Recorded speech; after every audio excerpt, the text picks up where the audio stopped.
I'm Piano Man. Welcome to the show.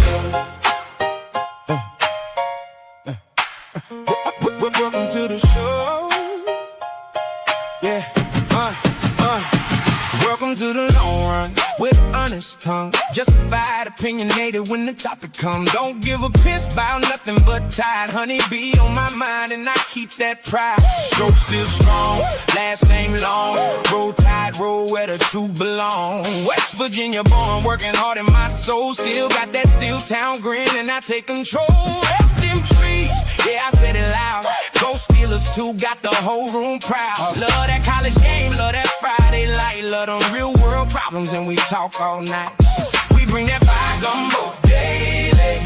Stir it up, don't play me. Bishop on the forge by fire away. JB got the whole room crazy. LaToya in the mix, can't tame it. Twist to keep the freight line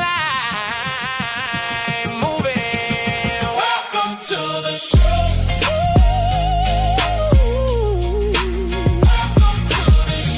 Piano Man. Welcome to the show. Welcome to the show. Hey, good morning, and good morning. How are you? Welcome to the show.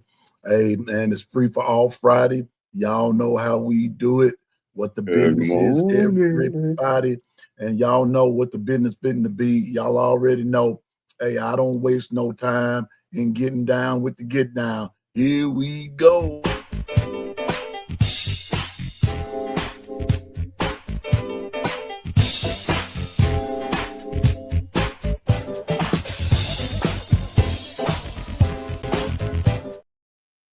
Hey, y'all know who it is. Y'all know who done made it to the kitchen. It's the one, it's the only, it's Mr. Forge by Fire himself, forward only by Fire, Mr. Boomer Sooner. Hey, he's a closet Bama lover. It's the Bishop. You there? Good morning, Bishop. Good morning. What's up, player? What's up with you, man? Hey, it's Friday. Man, it's Friday night. Yeah, oh, boy. This is how we do it. Yes, sir. It's Friday. This is how we do it. Yes, sir. All right. We're gonna be good, Dwight. We're gonna be good today. Yeah, we're gonna be good today. You know what? No, I'm not gonna be good. Show it. I ain't studying, Dwight. It's Free for All Friday. You ain't lying. It's Free for All Friday. You know how we do it, man. And hold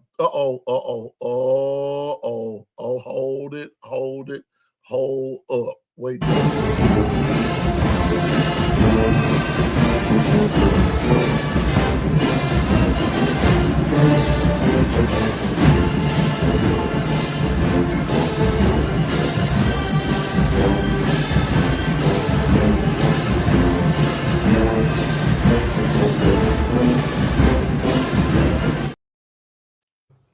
Oh my God. Yes, Lord, look who's done made it to the kitchen this morning. It's the one, it's the only. Hit it, Bishop. Lady LaToya. Yeah. Welcome to the stage. Good morning. Good morning, Piano Man. Good morning. Bishop. Good morning. How you feeling? So far, so good. How y'all doing this morning? Man, This night can't Friday complain. morning. It's Friday, girl. I feel all right. Me feel all too. right. I feel all right. We got a special show today. Bishop don't know. Lady LaToya don't know. Governor texted me this morning and said he won't be able to be here today. He's got a field trip with our niece, and I told him, "Hey man, go enjoy that time spent with our niece." I said, Absolutely. Go enjoy that time. When I read it, man, and I hope he's listening. When I read his text, man, and he, just reading what he said, man, it really kind of put chills on my body, because when we as dads, and those of you that are dads out there and everything, when we spend quality time like that with our kids. It is of the utmost importance that we do it because those are times that you won't see anymore. You won't see that again. Each field trip, each science project, each homework assignment, you don't get that time again. There may be other assignments and other projects and other field trips, but not like that one. Not like that one that's giving you right then, right there.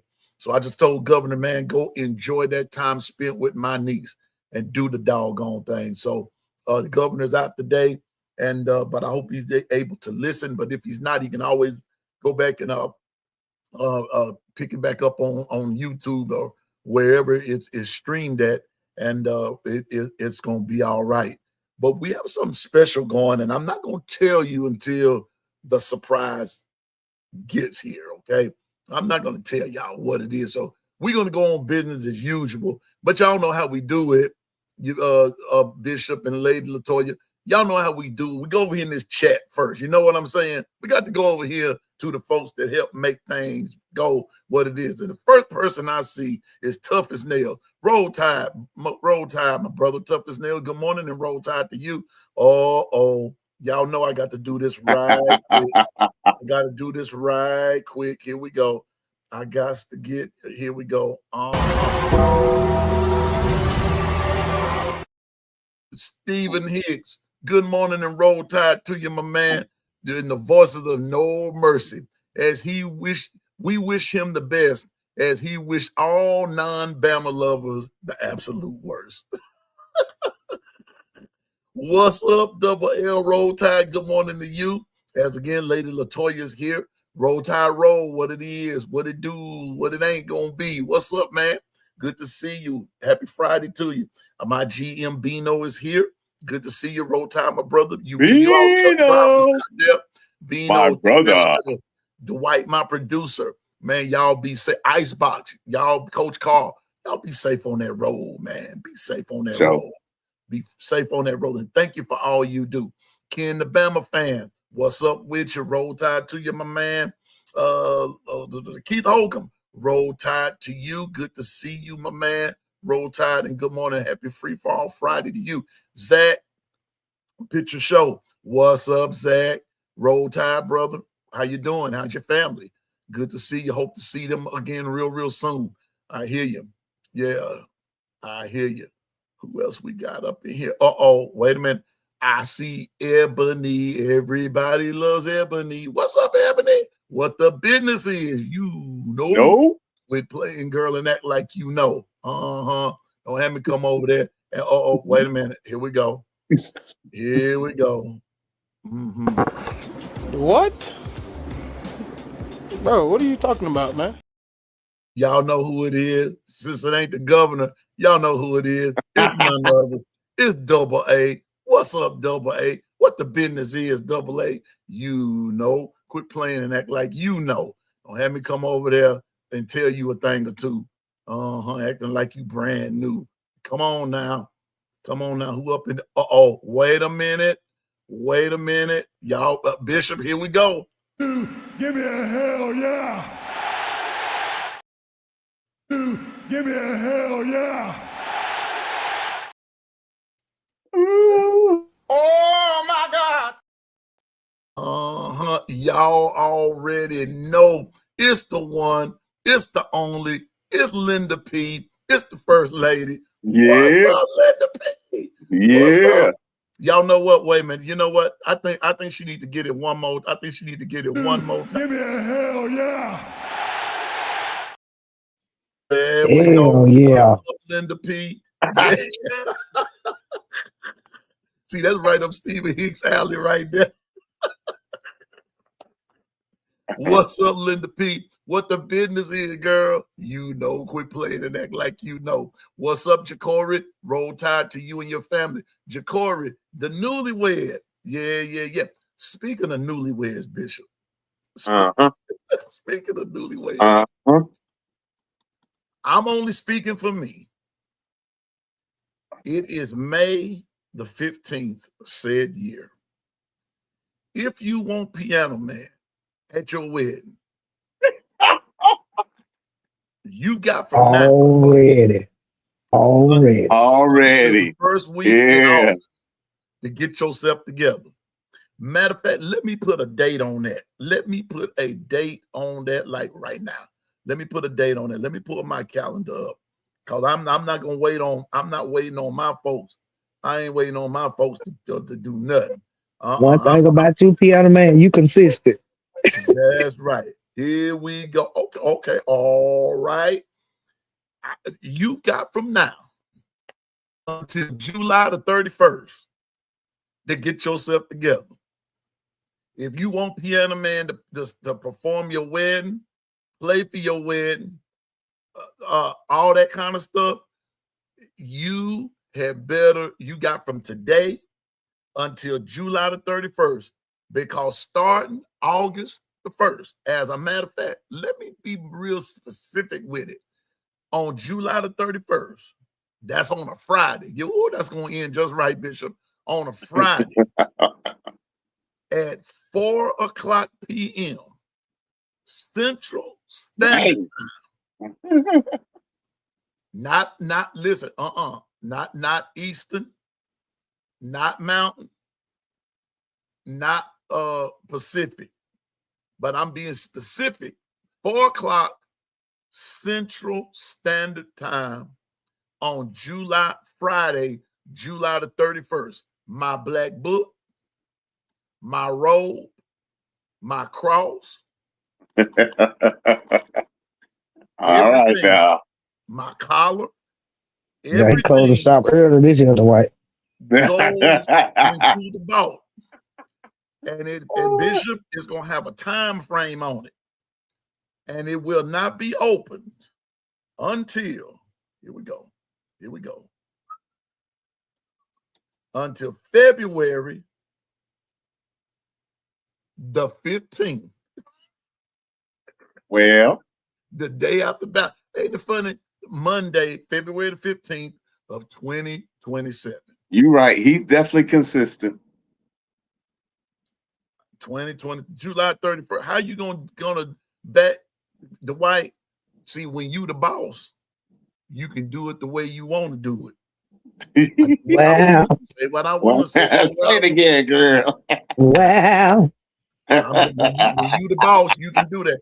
How you gonna back the date up? It was August last year.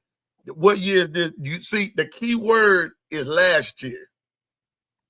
This is a new year. Even though it's May, this is 2026. Come on up out of there of 2025, get into 2026, and listen. July the 31st of this year, everything is going to a vault. It's going to have the timer put on it, 4 p.m. until the day after Valentine's Day of 2027. You got that? So listen, and don't even ask me about the funeral either.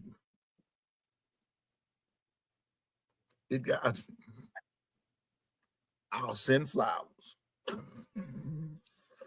I send flowers. You wilding right now. I send flowers. Free fall Friday. He cutting up. Yeah, that's what it is. See, y'all All ain't right, let caught your on hair yet. down. Go on. I'm going on and doing the doggone thing. I'm I know telling you that's now. right. I'm telling you now. July the 31st, 4 p.m. sharp. Not 4:01. I'll be late. 3:59. I'll be heading. I'm gonna be right there, putting it in the vault, getting ready to close it, and it's straight up 4:00. The timer goes on it, and it will be closed until February the 15th of 2027. So you better start. Well, If you plan on falling in love and getting married, you better start today. If you want Piano Man to be a part, because once August the 1st once that vault is closed, it's over. And no, I do not have a backup plan.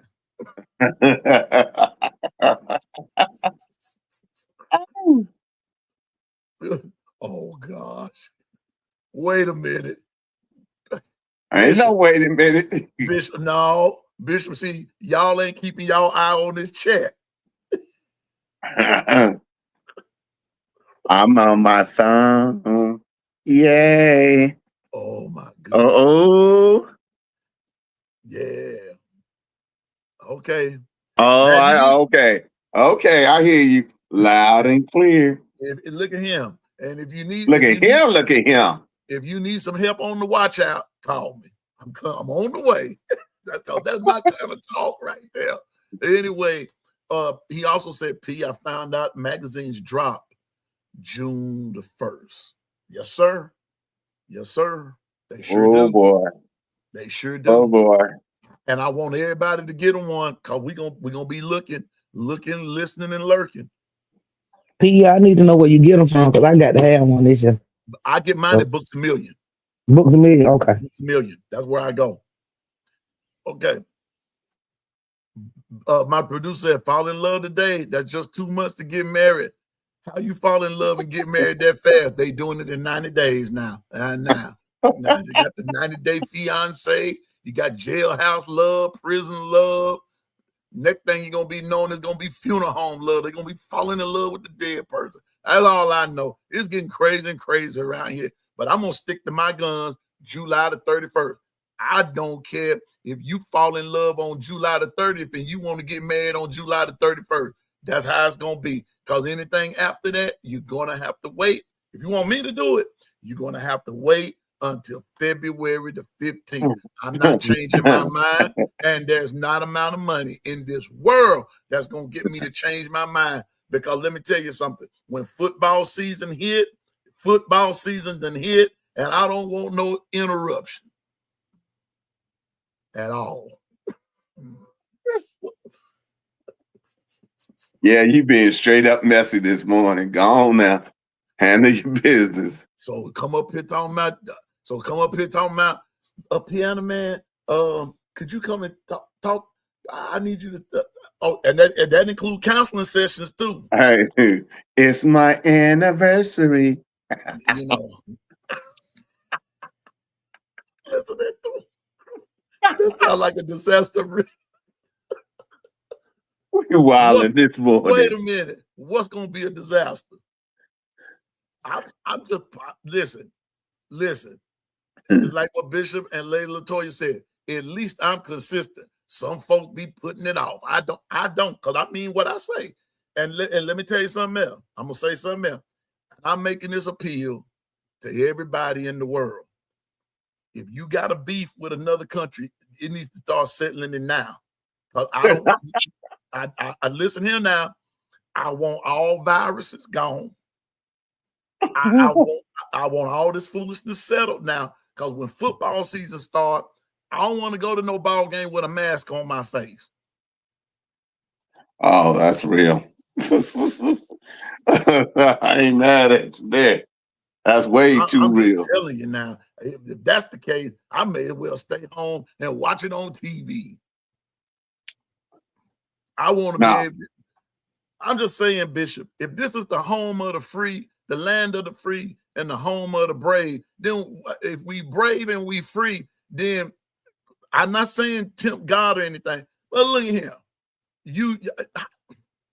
All I want is all these viruses cleared up by July 31st.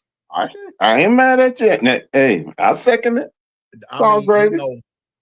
You know, July 31st. I want all viruses cleared up by July 31st. And I want all beefing with other folks to stop. Matter of fact, they can stop that today. Right they now. Can stop that today. Right now. I'm just saying they can stop that foolishness. What, when, how, what? Today. They can stop that today. What's this here? What's going on? That's right. That's all I'm saying. That's all I'm saying. That's all I'm saying. So get it together, folks. Get it together. So if you're falling in love and you feel that urge to merge and you wants to get married, you got from today until July the 31st to make your move, player. So that's about it for me, Bishop. What you got, Bishop? Talk to me, bro, before company comes. Oh no, hon. It's I got my Xanaran ready. That's all I know. And it's Friday. Let me stop. Arrow Squad said, Piano Man, what's your price to do the wedding the day of the Alabama-Georgia game? And you have to miss the game, $500K to $1 million. There is no price. Nope, there is no price. Money is not the object. It's not an object. It's not the object. I'm telling you now, there is no price. I will not be marrying nobody on the day of Alabama, Georgia, Alabama, Auburn, Alabama, anybody. Shucks, Alabama can be playing Big Bird if they want to, and all the characters of Sesame Street. I ain't coming.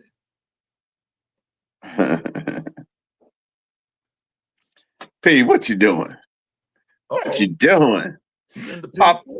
Linda P said, I have diamonds on every finger. I'm married to myself. See, now that's what I'm talking about. Marry yourself. If you waiting on me to do it after July the 31st, you're going to be waiting a long time. I told you February 15th. Then that's when the vault going to open. I'll pull out my collar. And if I gain weight, I'll get me another collar. If I lost some more weight, I'm going to get me another collar. Girl, Lady Latoya, he's going in. Y'all better buckle up this morning. I'm just saying, I don't know about that, Pierre. Alabama. No, I didn't say Alabama football can't pay these bills. They not. I got principles. See, along with that money, see, they're going to be wanting you to do something else. You got to understand how folks work when it comes to weddings, Dwight. See, I know I've been at this a long time. See, they'll offer you this money. How in the world are you going to get married on Alabama, Georgia? Ooh-wee. How you going to get married on Alabama, Auburn? Ooh. How you going to get married when it's just Alabama, period? I'm not coming. I ain't doing it. I made my stand. I'm a man of principle. I'm a man of integrity. I'm a man of dignity. The man's world. I done said what I said. Now, I want all this foolishness stop. I don't give. Now, listen, if they want to get married today and we do this thing for $500,000, now you got a listener. But July 31st, look here. Let me put it real plain. I'll take them all on, all the way up to July the 31st at 3:55 p.m. Now that's how it's going. That's how that's rolling. See, I got a time limit. See, folks got to put time frame. See, when you're dealing with certain folk of a certain nationality, you got to put some time ramifications on that thing because they'll try to take advantage of you. Now, I'm just saying. So, Lady Latoya, no. Who we dealing with this morning?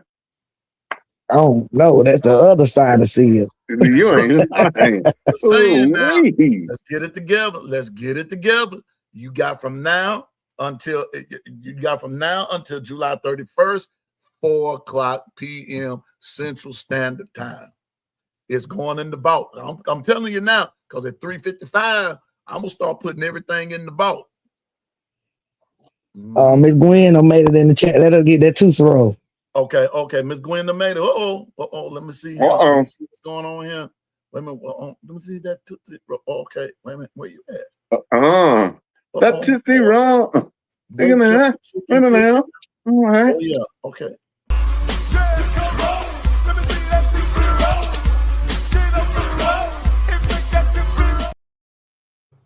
Oh my God. What's up? Gwen Quince. What the business is, Gwen? You know, quit playing that like you know. Don't have me to come over there with you either and tell you a thing or two. I ain't had my Mountain Dew yet. Sure ain't. And Mountain Dew ain't gonna make me change my mind on how I feel. I'm drinking my Mountain Dew now. Mm-hmm. I'm just drinking me up.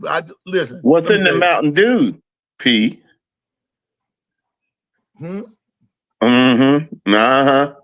Uh-huh. That cup nice though. Uh-huh. Yeah. Uh-huh. You know, Uh, listen. He got that real Mountain Dew, yeah. that shiny Mountain Dew, the original Mountain Dew. Listen to Bino. Bishop and Latoya, those turkey tails and butter beans and candy yam kicking in from yesterday. Oh, and don't forget, Oh. I made my own version of a broccoli casserole last night as well. Oh. Hey, Bino. And this joker was talking about doing some crackling cornbread. Oh, I had cornbread too. See? Try to tell you, bro. It be sliding. Yeah, man. Anyway, but I mean what I say about that wedding thing now. I'm not budging. But if somebody want to give me $500K to do their wedding all the way up until July the 31st, 4 p.m., we can talk. After that 359 period, sorry. Sorry, Charlie. Sorry, Charlie. Uh-oh, wait a minute. Somebody done made it. Here we go. Can you dig that sucker? What's up, not Lady Latoya, doggone it, Carla Hinton. What's up with you? What the business is? Oh, yeah, somebody else up in here. I got to get them. If you're some man, what the rock? What's up, Coach Carl? Yeah, boy. That's Coach Carl, man. Carla Hinton and Coach Carl up in the house. Oh, yeah. So, Bishop, Lady Latoya, before my special guest arrived this morning, what's on y'all brain, man? What's on your brain? I done ran it enough today. I'm through. Yeah, you don't monopolize the time. Lady, I yield to Lady Latoya. Ladies first. I've just been laughing at Piano Man and oh my this morning. Piano Man, what's in that cup?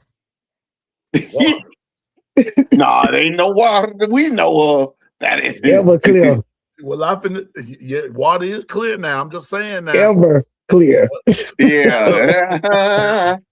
Look here, Lady Latoya and Bishop. Now, I don't mean this in no blasphemous way, but don't nobody love the Lord more than me. But let me tell you something. If I pull this cup out, if I put this cup up and put it up to my lips, and it's something stronger than the water that I put in here, that just simply means the Lord did it again. You ain't right. You ain't right, bro. You straight ain't right. He showed up at the wedding. He showed up. I'm just saying, Turn water into shine. Oh, boy, I'm telling you, man. I'm gonna tell you something. I'm being serious when I say this.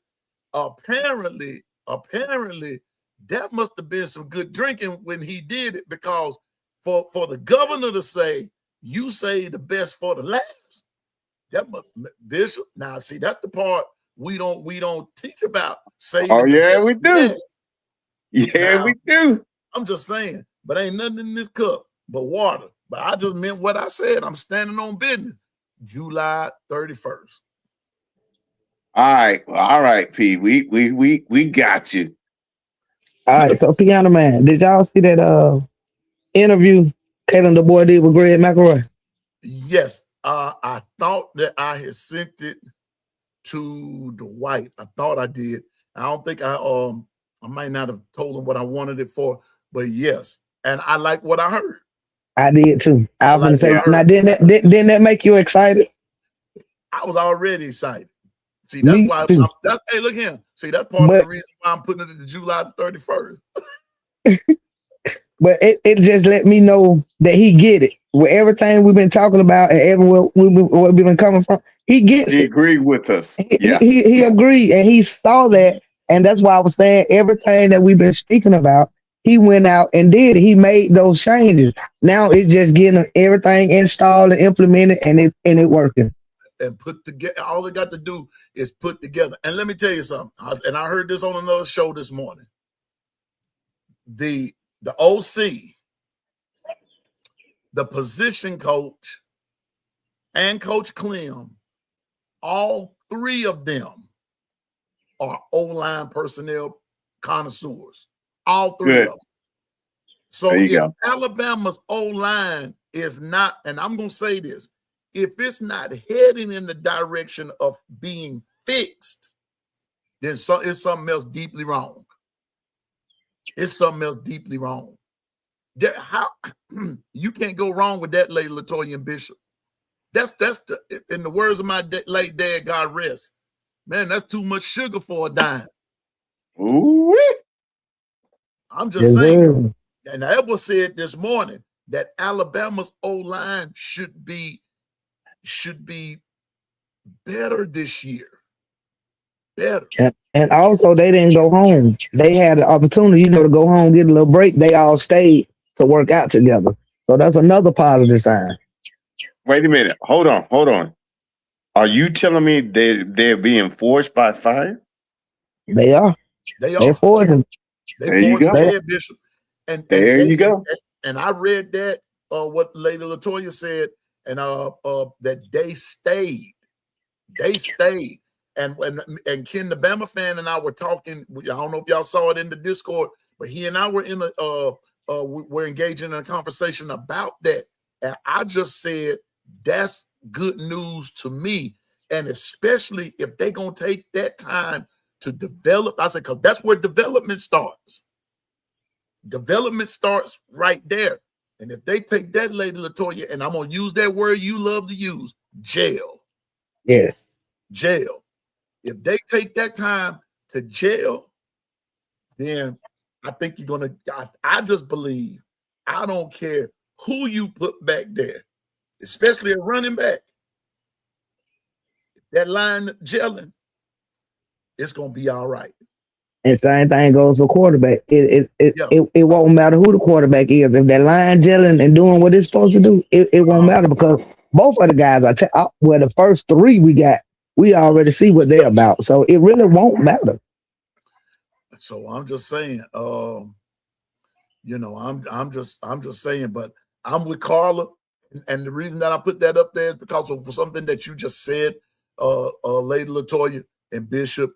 If you forge by fire, you're forging by fire. And I'm gonna say something about that being forged by fire. Don't come out that fire until you're ready. Say that again for the people in the front and the back. Don't come out that fire until you're ready. I'm just glad they want it and they willing to work.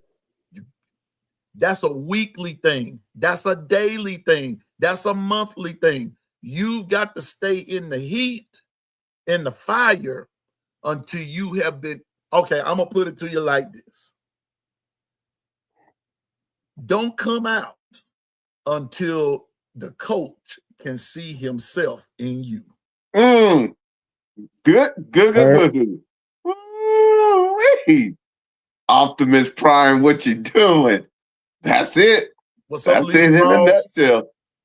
That's it in a nutshell. Until you reflect the coach, stay in the fire. That's all I got to say. That's all I got to say. Hold on. Oh, don't get me started, P. Ooh, Optimus Prime. Check this out. Because everybody else is going to get burnt up.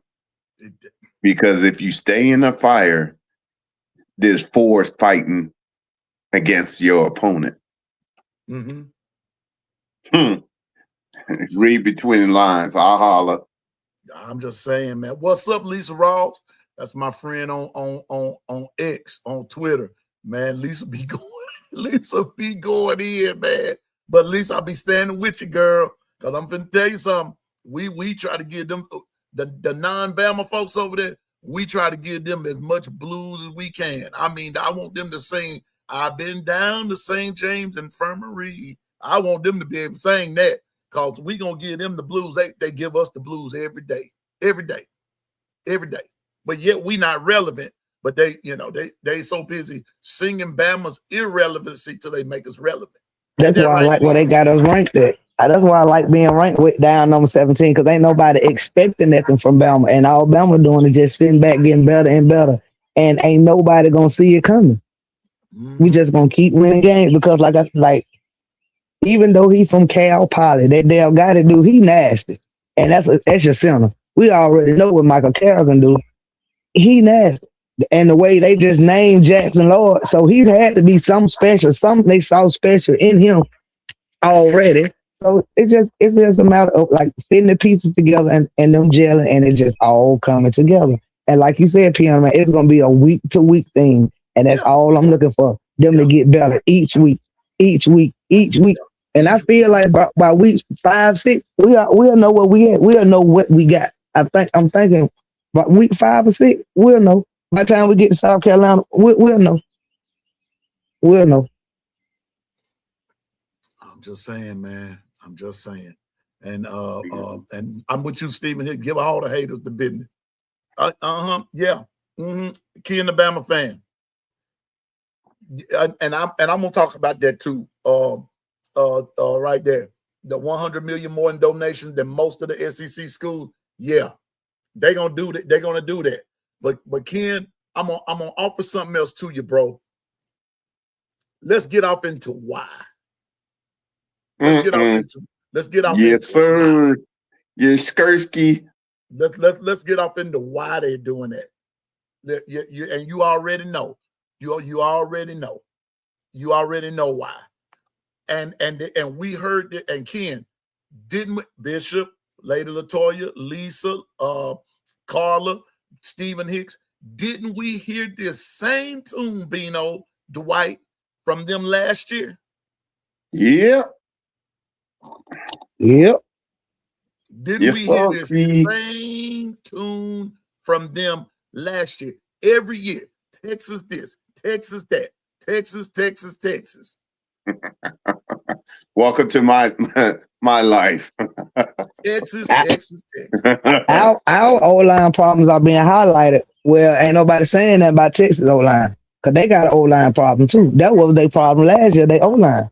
And I'm So gonna and tell then Tell it they lost again. some guys. Then they lost some seniors off their O line. So are they going to be able to replace that production this year? Ain't nobody speaking about that. and so they on repeat. But y'all, I guessed this here. Bishop knows, Latoya knows. Most of you know I'm in many different chats. I run in many different circles. And I'm just trying to get them, I'm just trying to grow in this thing. This dude, him, said something last night.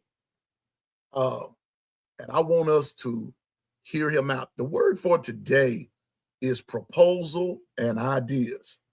Last night, our guest sent us something in our chat, and I thought it was worth trying out on us before he presents it to the masses. So this morning, from Tez from SEC season. Yes, What's up, my sir. Yes, bro? Skursky. What's happening? How y'all doing? Hey man, we good, That's bro. my brother. It's Good good, morning. Good bro. morning. Good We good. morning. Hey, Morning, and man. this is last minute. I asked them because bro, I read your proposal last night. What you bring So to you the got a chance table? to read it? Huh? I was just saying you got a chance to read Yes, through I it. did. Oh man, Okay. listen. When somebody sends me something like that, I take the time out right then, right there to read it. Matter of fact, I read it a couple of times because there was just some things that I sort of highlighted and everything. But family, I want us to hear Tez out on this. And Tez, I want you to start from the beginning of it. We got a little ways to go. I want Yes. you to start from the beginning, bro, of how you arrived at this, your thought patterns and everything. And if we have questions, we're going to ask them. And chat, I want y'all to give Tez a listen. Go ahead, bro. Oh man, first of all, I appreciate you for taking the time out to read through it. You know what I mean? And I appreciate you for the call this morning to even be on here and present it to the people, man. Man, basically, it's a lot of people in the chat, man, that are speaking, man. Shout out to y'all. Man, basically, what it is just my proposal for how to fix this whole college football playoff situation. In a nutshell. And it's something that I've been kind of working on for quite some time, man. It took me a bit of time to come up with it.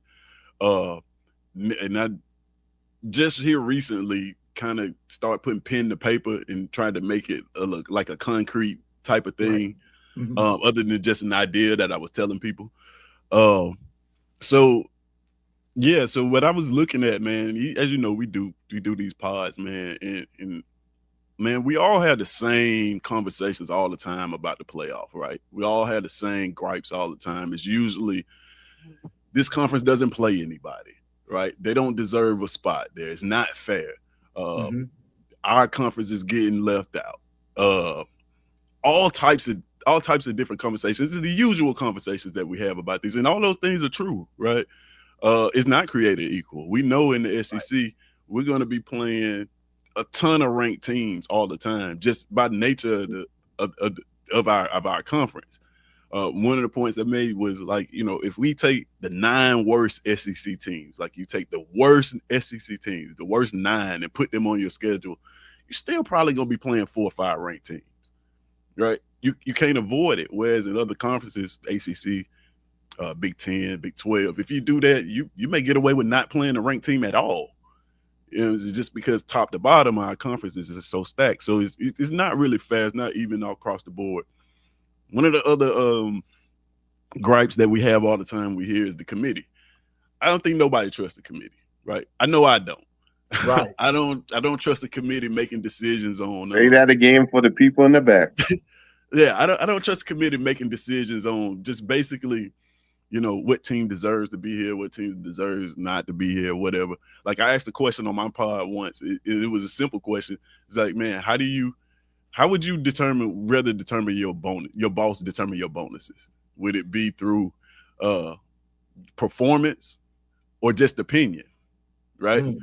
And it was 100% performance. So like people want to get their bonuses based on how they perform. Nobody wants their management to come in there and be like, well, we think he's a great employee or player. Let's give him a bonus. Or we don't really like him that much. Let's not give him a, you know what I mean?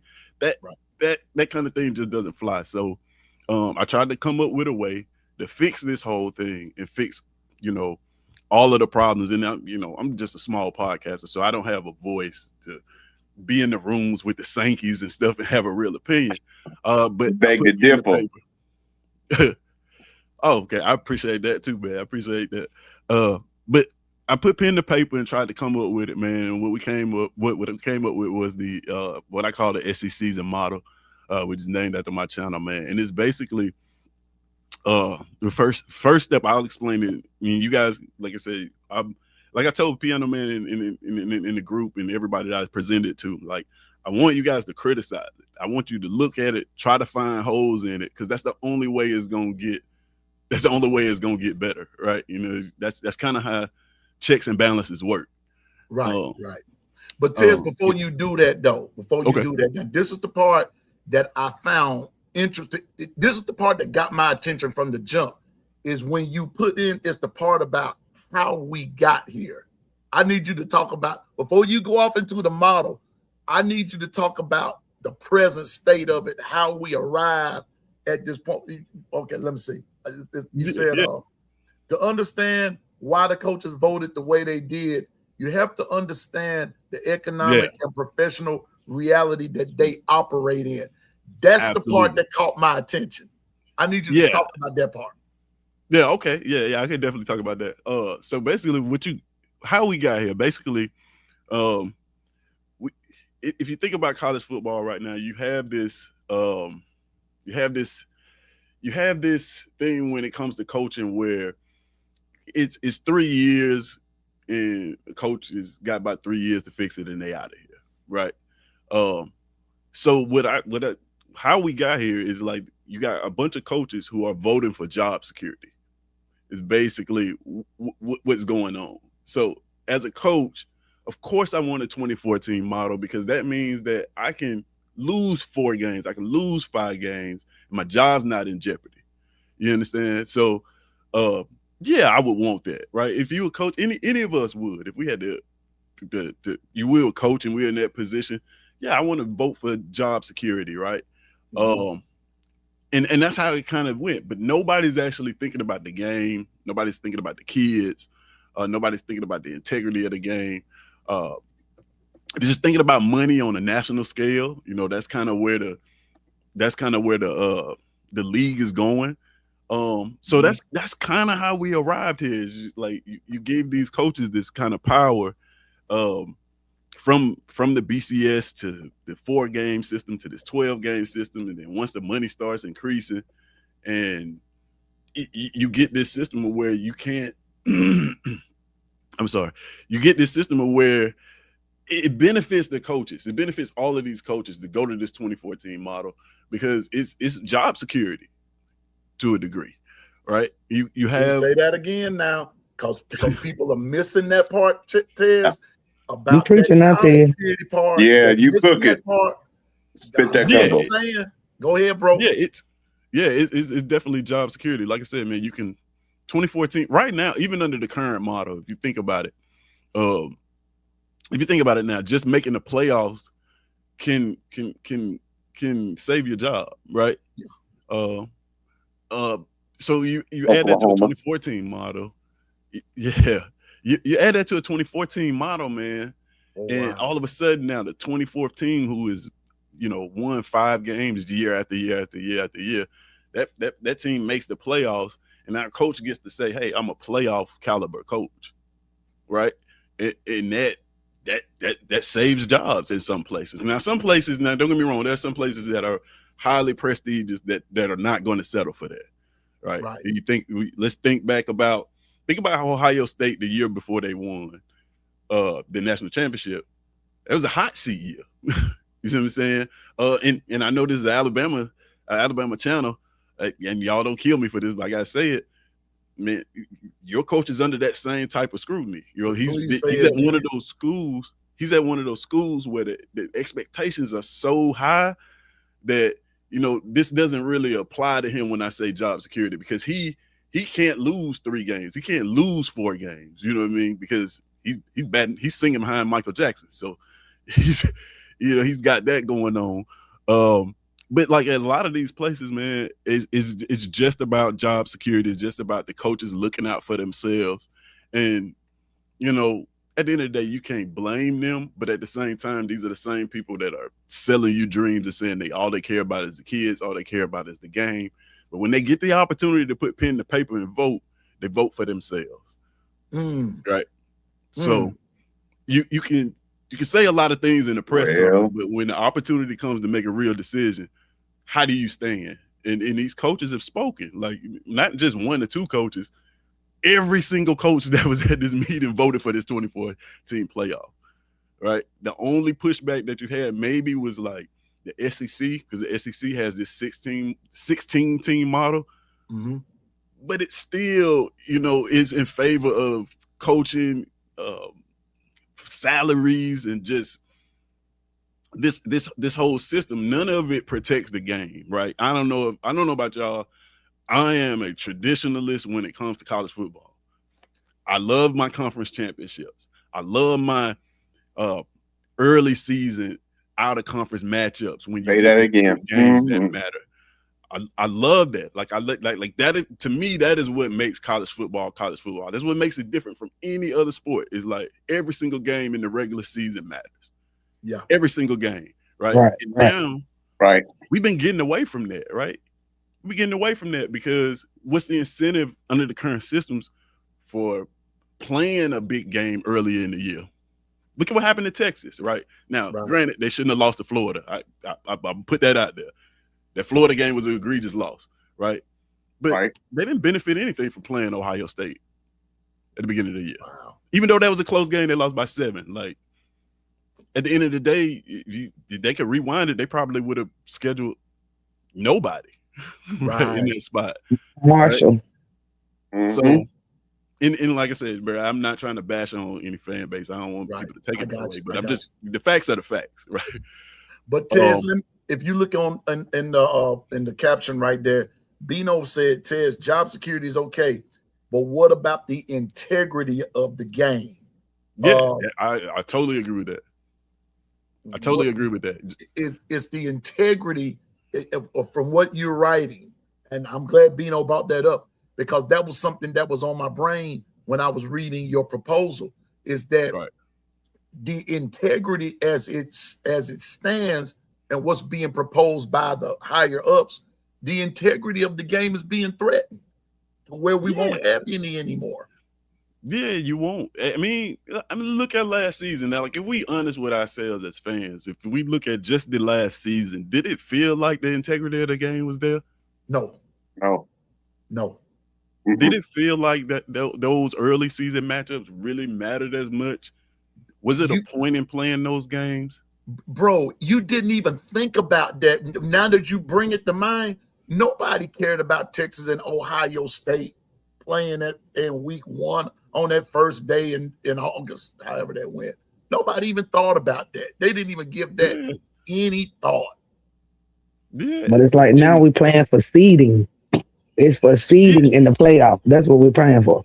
Yeah. Yeah. Well, you're playing for that opportunity to, see, like you said, seeding to get into the playoffs. And then here's another thing about it is once that's determined, there's no incentive to play anything else, right? There's no incentive. Like once your team is solidified right now as a playoff team, you can mail it in for the rest of the season under the current system. Like once you hit that mark where let's say you go into the season and you don't even have to win your conference championship, right? Like look at Miami, right? You don't even have to play in the conference championship. Oh Jesus! And once that's neither did Ole Miss. Yeah, Ole Miss is another example. But once that's solidified, there's no integrity of the game left because you don't even have to. After that, why am I going out here playing my starters? Why am I going out here risking injury? Why am I going out here crafting the game plan to beat a team in a meaningless game if I'm already in the playoffs? That is the lack of integrity of the game. And if that continues, I'm afraid that the game I love, the game I grew up loving, is no longer going to be the same. It's going to be, and I don't know if there's any NBA fans out there, but like, man, I'll just be honest with you. I ain't even really watched the NBA regular season. I watched it in the playoffs, but like, there's no integrity in it. Let me ask you a question, Ted. Okay, so after we get just about through the regular season, like before Alabama play Auburn, we always have that Charleston Southern Marshall type game. So, do you think, like with this current model, like, do you think players are going to start sitting out for in-season games like that? Like, well, I'm just gonna rest my starters for the playoffs. You know how they do in the NFL. When it's coming up the playoff time and you know that you done already made your spot, you didn't know you done secured your spot in the playoff, do you think that these coaches would start like really like sitting out players for like in season games just to get them ready, have them ready for the playoffs? I mean, it's possible. You think about a current. If you think about the 2014 model, right, that they're proposing, there's only one guaranteed spot in there. Basically, you got that one group of 5 team that wins their conference. They're gonna give them a spot because they want to make sure that group of 5 is included. I get that, but then other than that, the other 23 spots are just who the committee decides, right? And Notre Dame, if they finish in the top 12, they got a guaranteed spot. And Notre Dame, right? So think about if you're like sitting at number 10. Right? Say it. Think about it, if it's week, let's say week 11, and you sitting at number 10, or you sitting at in the rankings, you sitting at number 8, or even higher, sitting at number 5, right? And let's take 5. That's a good number. You say you're sitting at number 5 in week 10. Well, you're looking at that and you saying, I can lose 2 games and still make the playoffs. There's no reason for me to like what incentive will you have for those games to actually be competitive, other than to getting scrutiny from the fans? Because that's what's gonna happen is the fans are gonna say, "Oh man, y'all just set these games out, such and such and such and such." They gonna talk about you bad and all those things. But then at the end of the day, those same fans that talk about you bad are gonna praise you when you're healthy in the playoffs, and you go on and do great things. So. Yeah, what you're saying is very, very true. I foresee it going like that way. I don't know if that's true because we hadn't seen the 2014 model yet. We just kind of speculating, but I mean, if I'm a coach and I'm sitting at number 5 in the country, and I got 2 games left on my schedule or a game left on my schedule. I mean, and I got a depleted quarterback room. My quarterback is already unhealthy. I'm gonna sit him out. Why would I risk that if my goal is to win a national championship? I don't. You're getting rid of conference games, right? You're getting rid of conference championships, so there's no incentive there. Mm-hmm. So why would you? Man, you making me sick on the stomach every time you start talking. It makes me ill. I mean, but I see which way you're coming from. But the Coolest Pod, welcome, Coolest Pod 23. He says, define integrity of the game.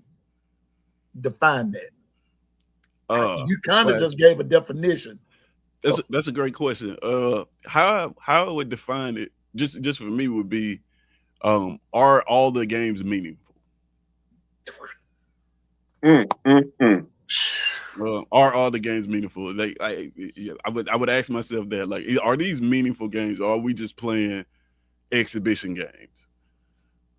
And that to me protect. Well, I don't know if that's actually the integrity of the game, but it protects the integrity of the game, because the one thing that I know a lot of people didn't like the BCS system for whatever reason, but the one thing about the BCS system is, like, you did not know which game was going to be important at the end of the year on your schedule. You didn't know, like, that early season loss. Like, you had to be almost perfect to even have a shot at a national championship. So it really mattered that you go out and take all of these games as serious as every single one of them, like all of them, right? And that, under the current system, you kind of starting to lose some of that now. And I'm afraid if you the more you just bloat this pool of teams, you're gonna start to lose some of that, right? You're gonna start to, like, it's not gonna be any incentive to take some of these games as serious as you should, right?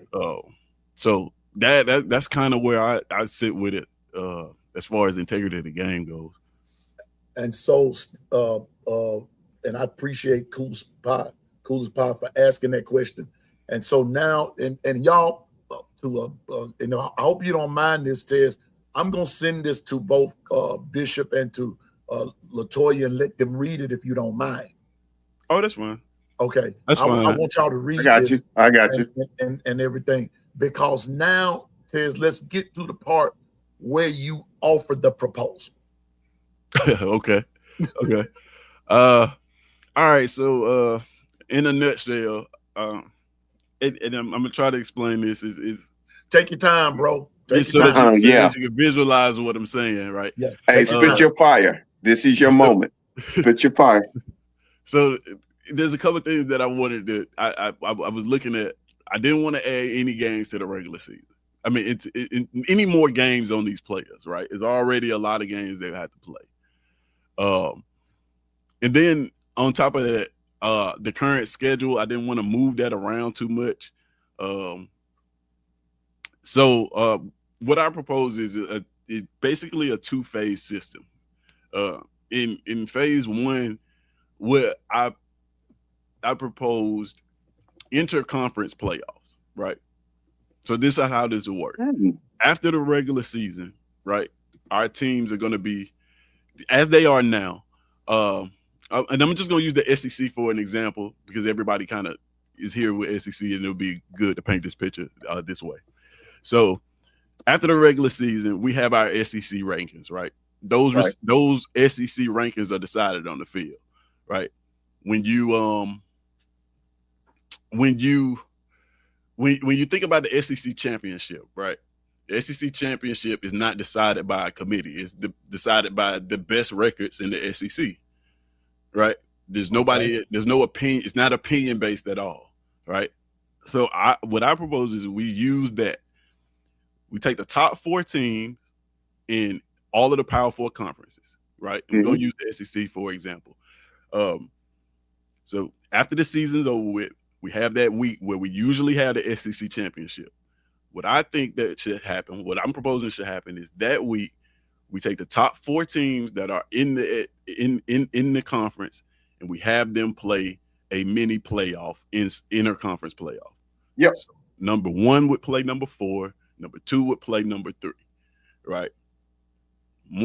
First thing that does is you're starting your playoff round with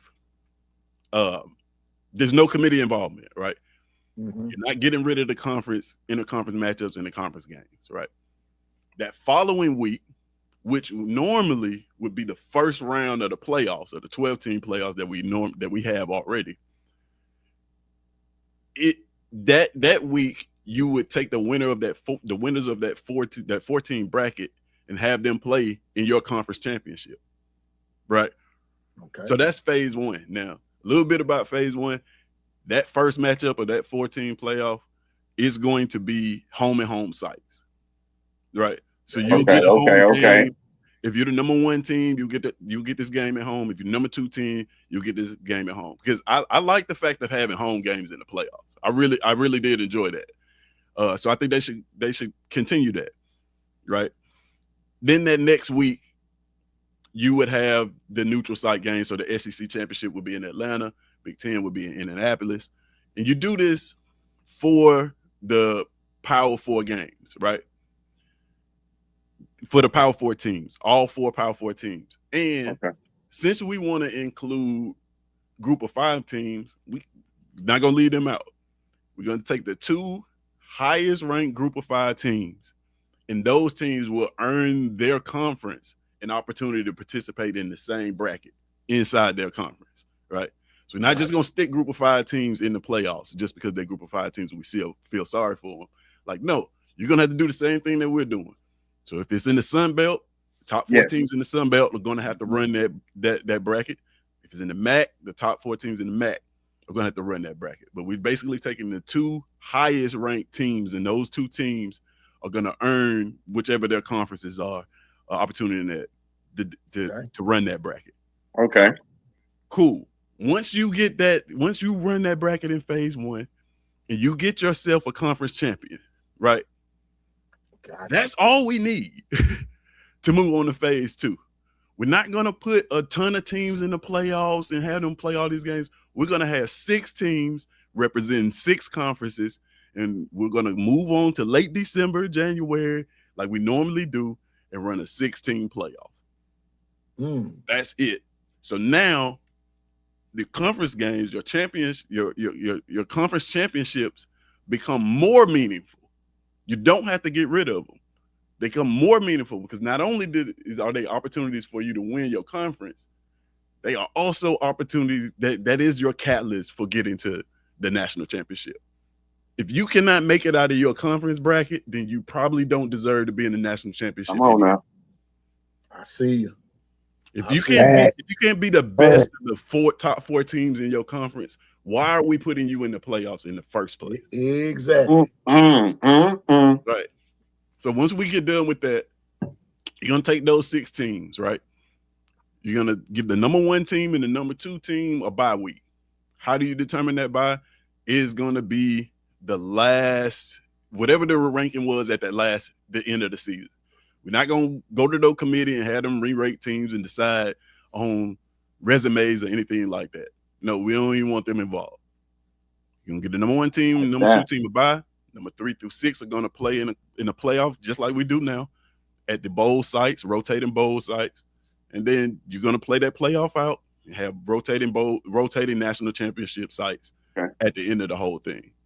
You will have the irony behind what I'm saying is if you're doing the math, it's still 24 teams that will have an opportunity to win the national championship. Doesn't feel like it because it's not just 24 straight seeds. But the top 4 teams in each conference are still going to have to play this mini bracket interconference. So they're still going to get 24 teams with an opportunity to win. Right? Okay. But they're going to get fair shots. Think about the SEC this year. That first round would have had Ole Miss versus Alabama in the first round and Texas A&M versus Georgia first round. We would have ran that bracket. One of those 2 would have went to the SEC championship play. We would have got a champion. That would have been the SEC's representative in the national bracket. And this is the same amount. This is the exact same amount of games that's being played right now. So there's no extra games. The schedule doesn't even change. The games are going to still occur on the same times that they are being played right now. And I just feel like at the end of the day, that's fair. That's fair for every conference, right? Tough as nails. He just put up. He read my mind. Go ahead. You ask your question, but he put up Notre Dame, and I was about to get it. Okay, I don't know he got me. He got me. That's where I was going. Okay, so we whenever you do this, you always gonna run into the Notre Dame problem, right? You're gonna run into a problem of an independent team. And I'm using Notre Dame, but this what I'm about to say is going to apply to any independent team, right? Any independent team. It just so happens that Notre Dame is the only independent team that's really good enough to qualify to compete on the national stage for real. Okay. Right. So how do we handle that? Kind of like they're handling it right now, but we just make it a little bit tougher on them. Man, you can relax these standards if you want. I don't know. You can negotiate them. I don't really care about Notre Dame. In my opinion, they should just join the conference, but I can't. If you want to be independent, I mean, if you want to be independent, that's your choice. That's your right. I can't knock you for that, right? This is your football team, so you can do whatever you want to do with it. But in order to qualify to participate in this bracket altogether, Notre Dame has to meet 4 criteria. First 4 of these, you got a minimum of 10 wins, right? It must be a 10-win team, right? The second one is they have to play 9 Power 4 schools. Come on now. Come on now. Why? Because everybody else is doing it now. Thank you. Right? So, this is the reality of it. 9 Power 4 schools. Now, this is the part that gets a little bit, I don't know, that we may have to tweak a little bit. I don't know. It may be a little bit tough, right? But of those 9 schools, you must play 2 from each Power 4 conference. Come on now. 2 SEC teams, 2 Big 10 teams, 2 ACC teams, 2 Big 12 teams, and then 1 Power 4 game of your choice for that 9th one, right? Okay, that's gate number 1. Gate number 2. Gate number 3 is you can't just load up on the bottom feeders of each conference. So we need 3 top 25 wins, right? So 3 of those are going to have to be top 25 wins. Then at the end of all of that, you need to be ranked in the top 8 at the end, right? So you're going to be able to rank top 8. You have to have an extremely tough schedule. You have to play against Power 4 competition throughout your schedule. And you need 10 wins, right? And, that may be a little bit tough, but that's just the nature of it. Now, this part is a little bit controversial because, so what do you do with Notre Dame if they make it, right? You don't skip them to the national bracket and say, hey, you made the playoffs. No, they're going to have to play the same amount of games as everyone else. That lowest ranked group of 5 bracket, they'll enter that bracket as the lowest seed. So they'll enter in as number 4, right? Now, I thought about this a lot. I thought about putting them in a tougher bracket, but I didn't want to take away from revenue from yet. Like, I put it to you like this. Y'all are Alabama fans. I'm an Auburn fan. If Auburn was the number 4 team in the SEC, I would be pissed if they just stuck Notre Dame in there because they made the playoffs. So we don't want that to happen. So we're going to take the lowest ranked group of 5 bracket. We're going to put them in there at number 4. We're going to make them play the number 3 team. Now, you may ask why that seeding is different, because we want to protect the integrity of that conference, right? So let's say they go in the MAC bracket. The MAC still is going to need a champion for their bracket. So that Notre Dame will start off playing the number 3 team. The number 1 and number 2 team in the MAC will play each other, and they will automatically be the conference champion. So they get a conference champion no matter how it goes. Okay. Notre Dame will go ahead and move on and play whoever wins that. And then when they move up to the national bracket, they cannot earn a bye. They are capped at number 3. Right? Wow. They will not be able to earn the bye. Yeah. Bye weeks are only exclusive for people who are join the conference. Right.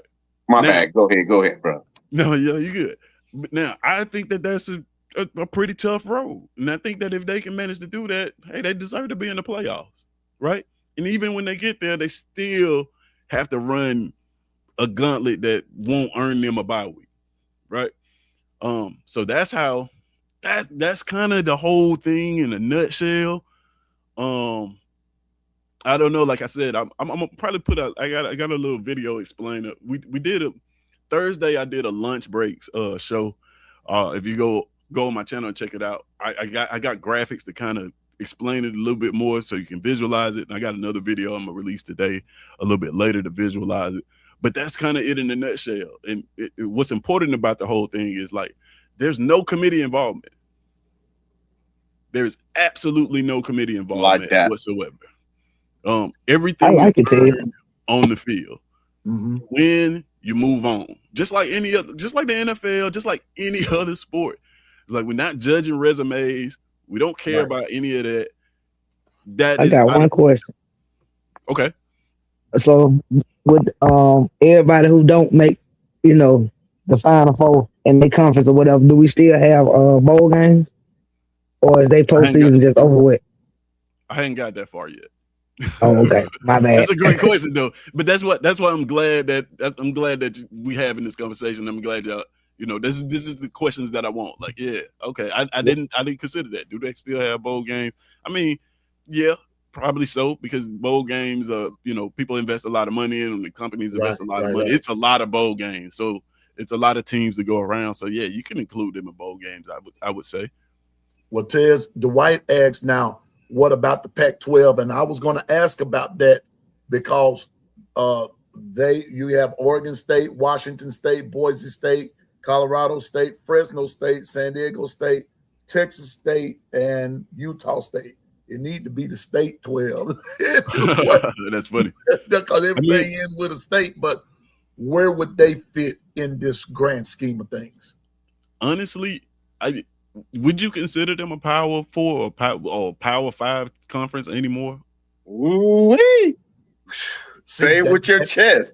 Say it with your chest. See, that's where I'm glad you came on, and I was really led to bring you on this morning, because when you put it like that,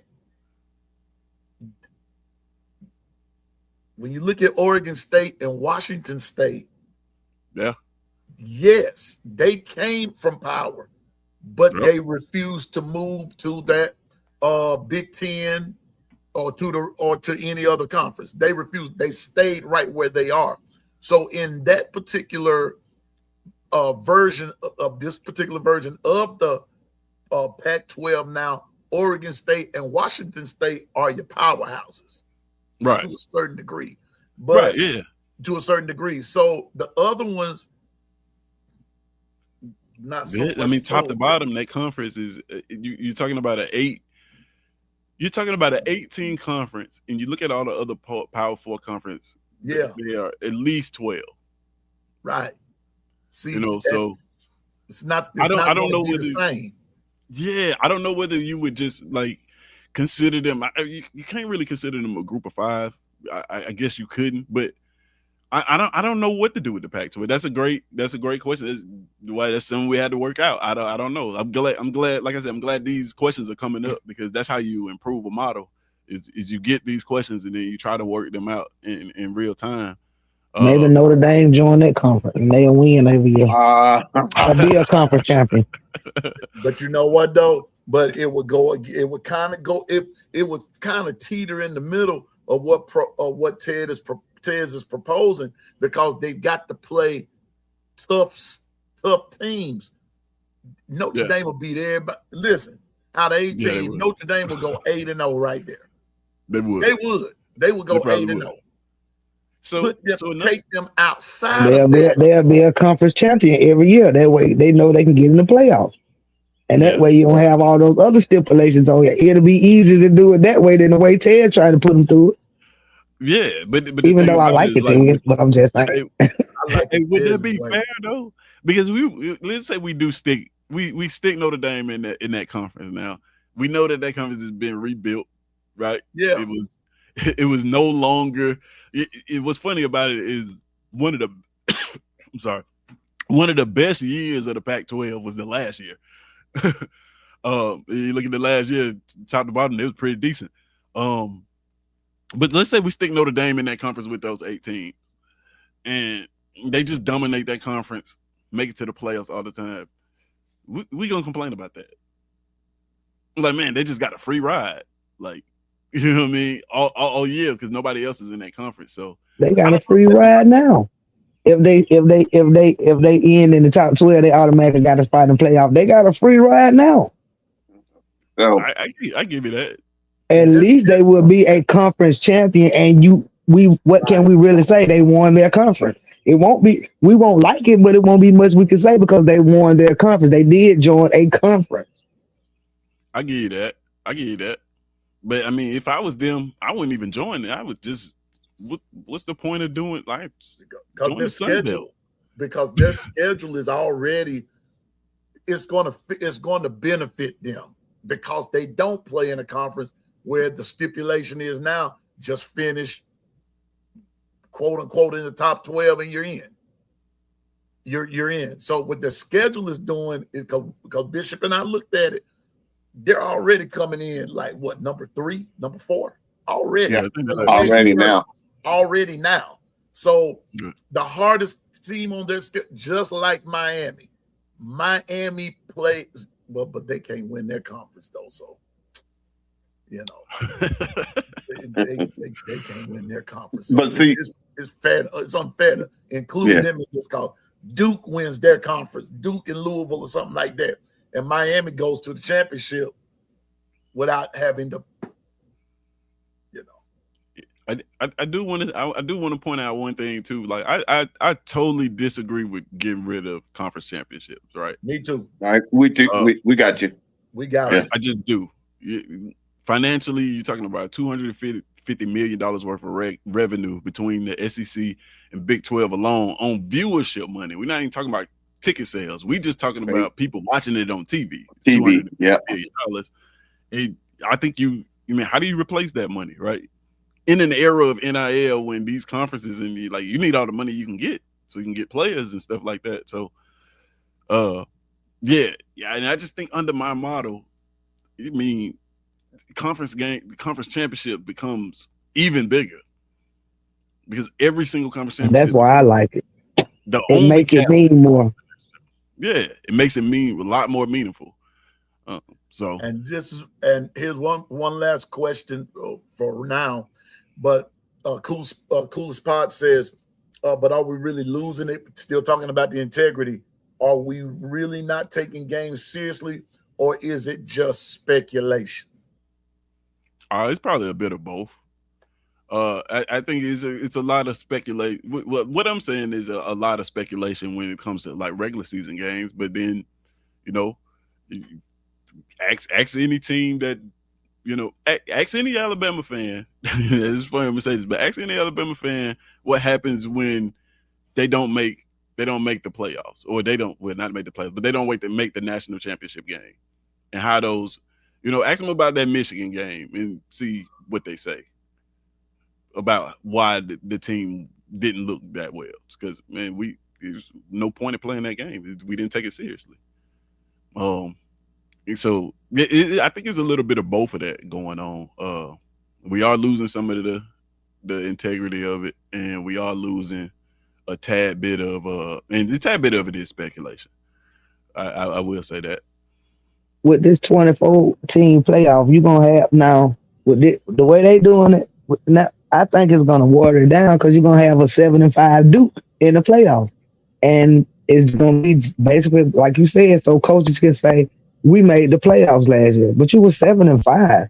So in a normal setting, that's not right. That's not a playoff. You weren't supposed to make the playoff. You was just one game above being able to go to a bowl game. You see what I'm saying? That's what I'm thinking. How it's gonna water it down.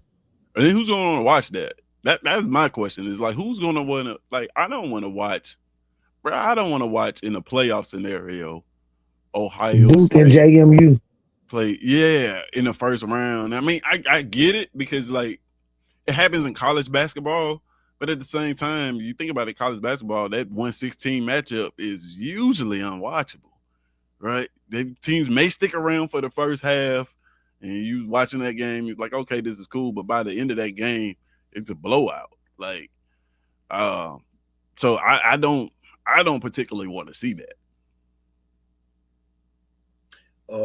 I can make an argument that a 2014 playoff and no conference games are better than what is currently in place.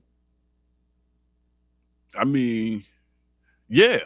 I mean, what is currently in place? I don't think anybody agrees with what is currently in place. You can definitely make that argument. That's why they voted on it.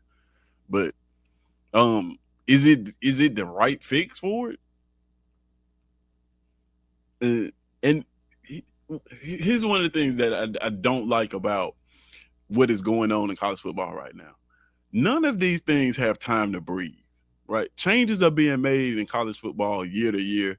We're at a time where it's just like, you think about how long did the 14 playoff last? Not a long time at all, right? Then we went to 12, then they changed the seeding, and now they're talking about changing it. Like, we as fans, we don't even get time enough with a system to appreciate it and see if it even works before we're talking about moving on to something else. Like, I would honestly, if that, like, what I'm proposing is just a proposal.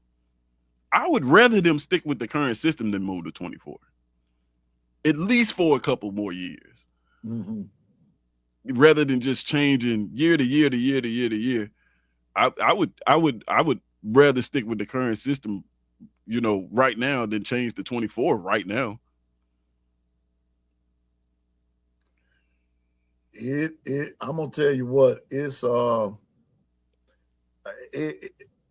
here, Tez, and this is what I was getting at, and we were going to talk about this the other day, and we got to talking about something else. But when a poll comes out, it's already 25 teams on there. Right. What I said to Bishop in a conversation is, if you went by just that top 25 model, you're going to a 24 playoff, a 2014 playoff. From what's given to you in that AP poll, one of those teams going to get left out. If you went by what was given to you on paper, right there. But what I was going to write to you last night in the chat and just put it in there, my only problem is because if it fluctuates that these polls be fluctuating week after week. A team that's ranked 8th today take a loss, and then they're going to be bumped to 12 or the 15th or whatever. That's like that. Then at the end of the year, you still have these 25 teams there. And you have this 2014 playoff. Then under your proposal, who do you think from a conference standpoint would be a beneficiary? And then which conference do you think would come up the biggest loser under your proposal? Oh, that's a great question. Under my proposal, I think that the conference that would benefit the most from this,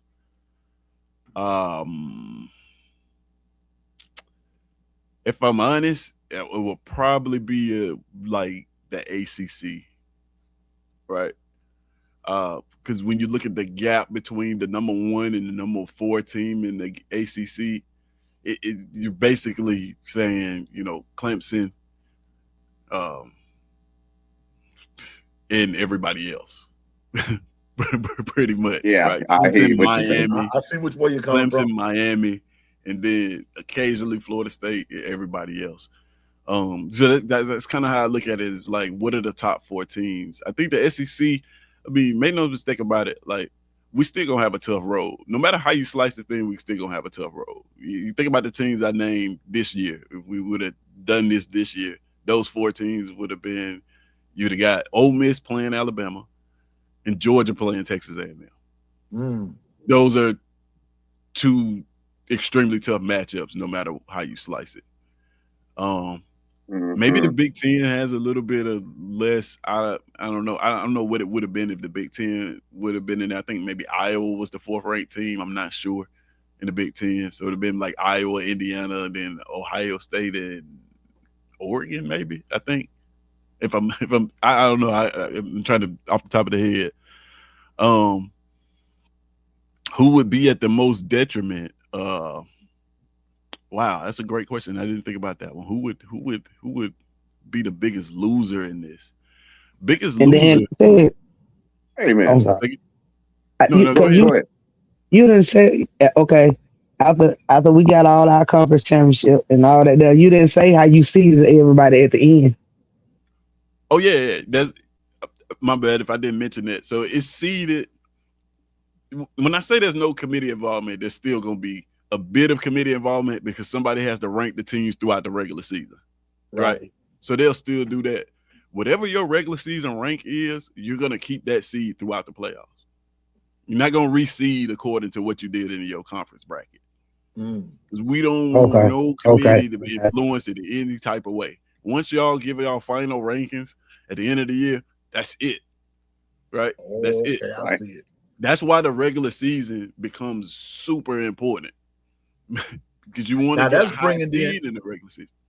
To me, Tez, when you're saying it, and to the coolest part, to me, when you're putting it like that, that brings the integrity back into the game because now you really have something to play for. Because if you're gonna sit up there and let's just be honest, we see it in NFL all the time. You see it in the NBA all the time. They get to a certain point, like you said earlier, they get to a certain point, we've made it, rest the starters. But those losses still go down as a loss. Yeah. It still goes down as a loss. That's what I mean, the coolest part by integrity, that you're tanking because I want to go in healthy into the playoffs or whatever, or I'm trying to protect something or this, that, and the third. But who wants to go out there and, as a fan, who wants to go out there and say, well, we lost tonight because he rested all the starters and we don't want to go into the playoffs and everything? That leaves a bad taste in my mouth. That really does. So to me, your proposal does bring the integrity. It protects the integrity of the game, that in this regular season, you better win. You got to win. I'm gonna give you guys the biggest flaw, right? And this is something that I thought about. And I'm gonna give you guys the biggest flaw of the system. And I don't know if anybody's thought about this. The biggest flaw to this system that I came up with is there is no reason to play high caliber out of conference games. Facts. Because if you're being seeded by your interconference rankings at the end of the day, a Florida State, Florida at the end of the year is a meaningless game, so to speak. It's only for tradition and bragging rights. Because that game is not going to matter in your conference seedings. So I'll give you guys that. Like, I trust me, I thought about this thing. So that is one of the reasons why I say let's not reseed them, because at least that game can boost your seeding for your national bracket if you were to make the playoffs. You were to make the national bracket. I don't know a way around that. I hadn't come up with that part of it yet. But like I said, this is why we have conversations like this. The coolest part, and he said, I disagree. I feel that it's speculation. Okay. But if you feel it's speculation, then they turn around, coolest part, and play the very next week. Then why didn't they play the week before? Still speculation. It's all speculation because the 2014 model isn't here yet. So that's kind of all we can do at this point. Yeah, it's just speculation because they got to vote it in, and it's getting some pushback. It's getting some pushback, but we're just saying that if it comes to that, if it comes to a 24, then coolest part, I don't think it'll be speculation then for some of them, not for all of them, because some of those schools or some of those coaches rather, they're going to play regardless. They're going to play. It's going to depend on the coach. They're going to play regardless. So it's just going to be one of them wait and see things. But for now, we have what we have, and we have to enjoy it for as long as we have. But I hope and pray that they don't get rid of the SEC championship, the ACC championship, the Big Ten, or even the Pac-12, and the Big 12. I hope they don't get rid of any of them, because to me, that's what I grew up loving. I love the championship games. And in the words of Coach Saban, you play to win your conference. That's what I want to see. I don't want to see them get rid of it. I don't want to see them go to 2014. But if they do, then what can we do about it? You'll have to go along with it. But to me, that's when it's going to get the integrity of the game. But I wish in Tez, I wish that they would allow your proposal to even be heard.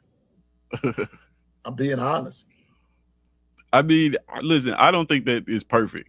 That is not what I'm trying to present, like this perfect product. It's just a different way of looking at it, other than just what we've already been, exposed to. Right. Just an outside way of looking at it. And the outside way of looking at conference championships altogether is like, man, why don't we just include these in our playoff bracket and make it a part of the whole thing?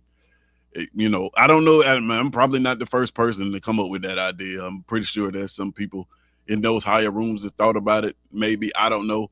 But yes, from a fan's perspective, for me, it just seems like a bit of a simple fix, right? And I don't know, man. So you guys, you've heard it. If you watch the show, you've seen it. I'm gonna put out another video. You'll get to see it. Like, look at it. I love the questions that y'all are asking. Some of the things I haven't thought about. I love that part of it. And I think, for me, presenting this to you guys and presenting this to fans is like, I think one of the problems that is happening right now with college football is nobody's asking the fans, right? Not a single person would be considering any of these things, and these decisions are asking fans how they feel, how the game should go, or any of that. And you may say, well, why should you ask the fans? The fans aren't the decision makers. Why should you ask the fans? Well, at the end of the day, the fans are the ones funding these things. The fans are the ones buying the tickets. The fans are the ones. We are the consumers. Yeah, the cable packages. And you say, oh, the players are getting paid from these companies. Well, who's going out and buying the products at these companies that are making the money? At the end of the day, it always going to come back to the consumer. We make this thing go. And when you see all these boardrooms and stuff, you don't see any fan representation whatsoever. So, like, I just think, like, even me putting this here is just like an opportunity for people in the chat, great minds, people that are fans of the game, to even just to consider things. You know what I mean? So yeah, that's what I think at the end of the day, man. It's just like, what do the fans want? And you listen to the fans; they don't want committee involved. They love conference championships. They want it to be fair, and like, man, I feel like I came up with an alternative to that. I don't know if it's the best alternative. I'm never gonna claim that I'm just, the best of any of this, but I'm just saying, like, it is an option. Yeah. Who's a Dave said, in the grand scheme of things, the conference championship games are worthless. But who's a Dave? Did you say that last year when Indiana won it? Was it worthless? I don't think so. I think championship games are important. I'm just old school like that. Conference championship games are important. Now, like we all say, everybody's entitled to their opinion. That's just mine. I will never say that a conference championship game is worthless, because to me, polls are worthless. Polls are, but you have them because it kind of keeps some things, it gives you some sort of gauge. But I sort of like Tez's at first when I started reading reading it last night, I wasn't quite feeling it at first, but as I got on into it, I saw which way he was coming from, and at some point or another, you do have to take a committee. You need to take it out of the hands of a committee, because either way it go, and like when you leave it in the hands of a committee, it can either work for you or it'll work against you. Either way it goes, somebody's going to get left out. Somebody's feelings are going to get hurt. You don't know. And I'm with Tez. I'm with Bishop. I'm with Lady Latoya. I don't trust the committee. I don't trust them. I just don't. I like it because, like you said, it's decided on the field. That's why we play the game. Ain't that what we always say? That's the reason we play the game. It should, so that's how it should be decided on the field, not in a room with 4 or 5 people with bias and opinion. It's human nature to have bias. You can't help it. You don't notice it because you biased. So, but it makes the games more. Each game means something. So you want to play your best game every week because you don't know. Like you, with the BCS model, you didn't know which game would trip you up. So you needed to win all games. So your play on the field is what's going to get you in. You can't leave it up in the committee hand because, like you said, Pam, it can work for you or against you because of somebody's opinion or bias towards you. You see what I'm saying? So if you go out and win all your games and leave no doubt, hey, you win. You win. You win. Simple as that. And who's a Dave? Yeah, I was worried someone was going to get hurt for a meaningless game. That's in the eye. Again, that's an opinion. Injuries are a part of the game. So I get it, but I still say play for you. If it's a conference there, everybody should want to be their conference championship.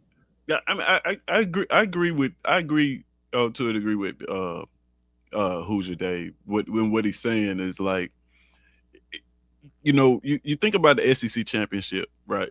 It's gonna be a physical game. As it stands, it's gonna be a physical game.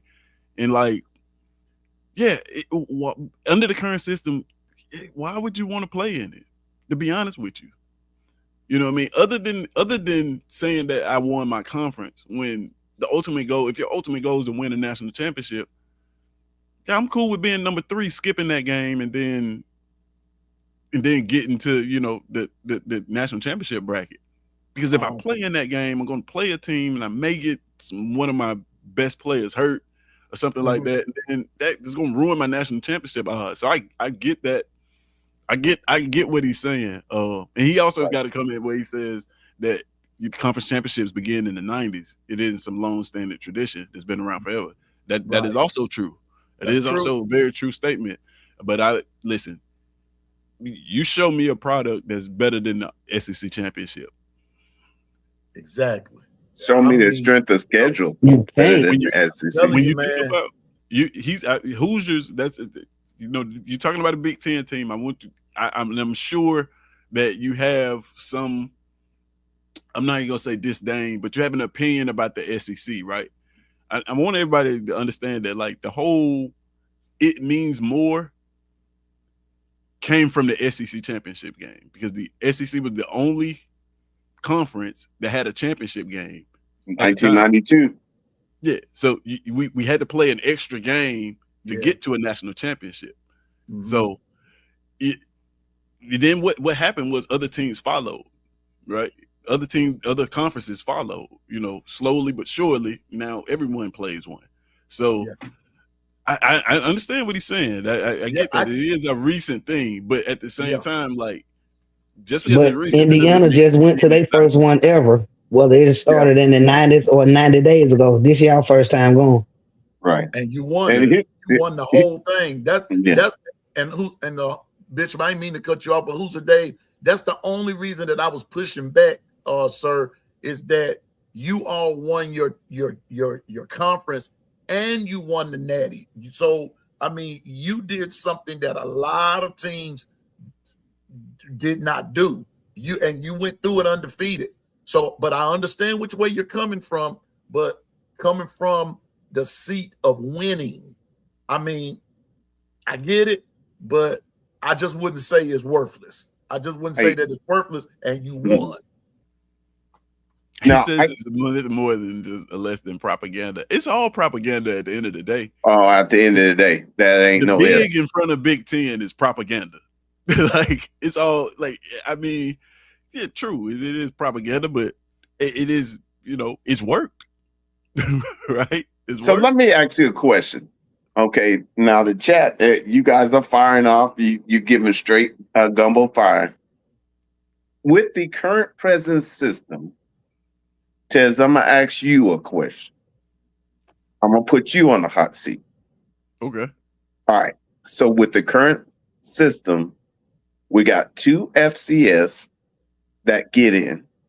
We got Notre Dame, as long as they go through their conference, 10-2 or higher, they're automatically in because they will be ranked within the top 12.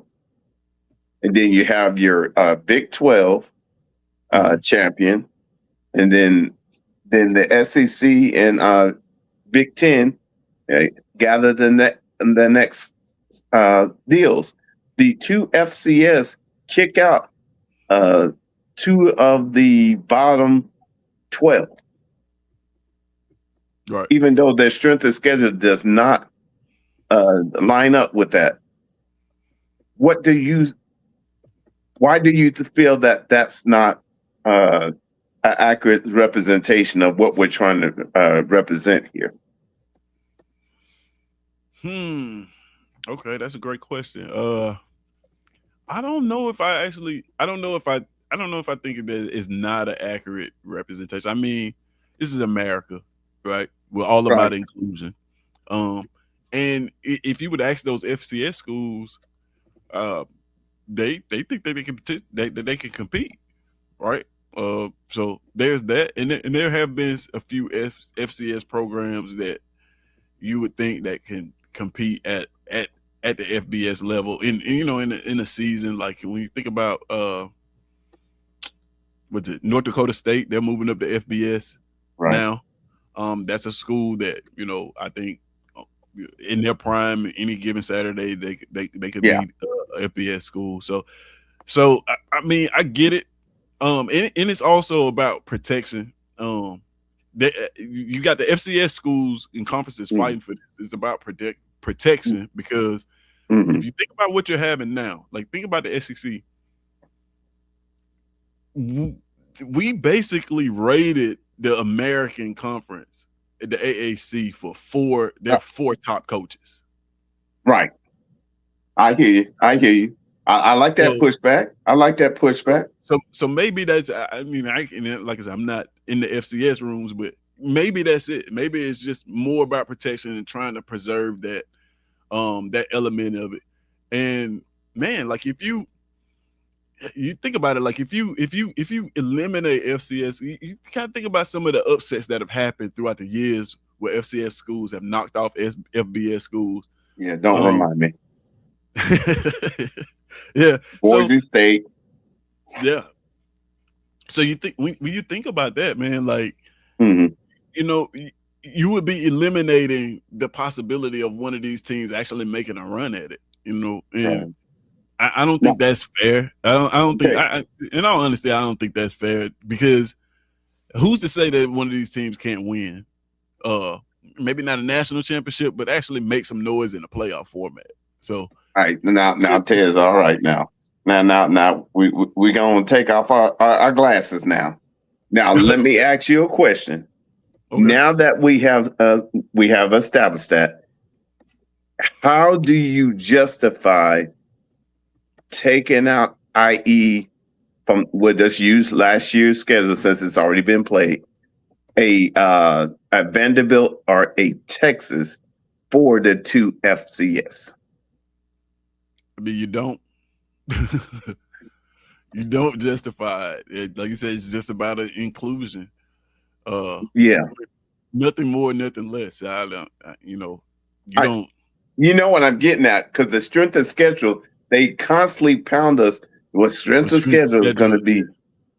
Strength of schedule. But when it comes down to the FCS, there's no way that their strength of schedule is going to even come close to anyone in the P4. They might rival the lowest one, but what I'm saying is that the ones that's vying for a playoff spot, it's So really I think hard pressed. What say you? I'm thinking about it. I think we're. Oh, are we legitimately talking about FCS or Group of Five? Tulane and James Madison. Okay. Yeah, I don't know if you. Yeah, that's Nick just put in the chat that Tulane and James Madison are FBS schools. That's what I'm saying. It's difference between Group of Five and FCS. Right. So I'm talking about the Group of Five. Go ahead. Yeah. So that is well, I think about it like this. Mm-hmm. Indiana was comprised of in the national championship was comprised of tons of James Madison players, right? So I'm not saying that James Madison would have been able to compete or win a national championship like that, but the players on their roster definitely we see that, like, it's proven, like, right, they definitely can play at that level. So like I just think you would be losing something by not including them. The reason why, and like I said, it's all about trying to find a way of inclusion, and you have a playoff system now. If you think about it, under every other system in college football, they've had that opportunity. Under the BCS, they still had that opportunity. It was there. Did they win it? No.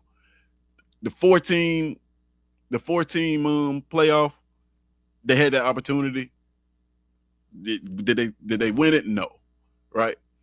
When you get to this 12-team model and you start saying, hey, I'm going to guarantee, you start giving automatic bids away, you cannot leave them out. You have to, like, they've always been included in this in some way or some fashion, but you cannot leave them out of that, right? You got to think about it. Like, what would you be fighting for if you were the fan, if you were the FBS conference director? What would you be fighting for if you come from the FBS and you've had this opportunity to win a national championship, right? You may not have won it in that conference. Then you go to this 14 playoff. You've had this opportunity for years. Like, since the existence of college football, you've had an opportunity to win a national championship. And then all of a sudden they go to a playoff system and they say, you know what? We're going to strip you of that opportunity. I mean, true. Everything you said is true. That it is a bit hypocritical when they look at these FBS schools and they say, hey, you know, you guys got to play somebody. Your strength of schedule comes into effect, but you're giving an automatic bid to a conference and a team that didn't have to go through that same gauntlet, or, you know, their strength of schedule isn't even in the same stratosphere. However, you've got to. It's all about inclusion, man. Like, it would be unfair to them, right? What you're almost saying is, you would take them completely away from national championship contention, and what incentive do they have to play you in that vein, right? So you would never get a Group of Five matchup versus a Power Four matchup ever, because why would I play y'all? Why would I, if I can't win a national championship? What's my incentive for playing y'all at all? And there have been some really good Group of Five teams, right, that have challenged, you know, some really good Power Four teams. So, you know, I think you'd be losing something there if you didn't give them. You have to figure out a way to include them. Now, the way that they do it, is that fair? You can argue that it's not. Yeah, I totally agree with you there. Like, it needs to be something different. But yeah, you just can't just ask them out, and that's what would happen. You think about it.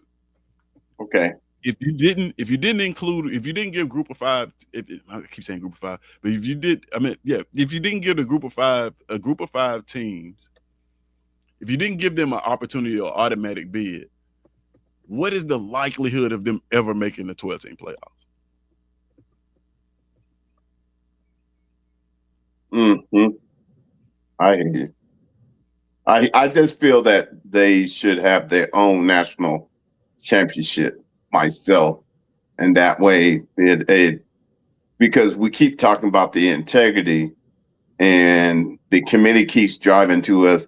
Strength of schedule is one of the key components. Strength of schedule, and yet when you start looking at that, uh, the strength of schedule, all of a sudden it's an asterisk at strength of schedule because now with the FBS, the two teams that qualify, are they truly uh, accommodating to the strength of schedule in an Not at all. equivalence to everybody else? Not at all. We have Not at made a all. concession for them to be a part. Yeah. Not at all. You're right. You're right. You're 100% right. That's why I said it's just got to be about inclusion because they've always had that opportunity to win a Right. national championship and they want to keep that intact. But then at the same time, man, you got to think about this. In an era of NIL, donorship money, all it's going to take is a famous Tulane alumni that cares about football to come in, infuse some money in one of them programs, and then to get a great coach.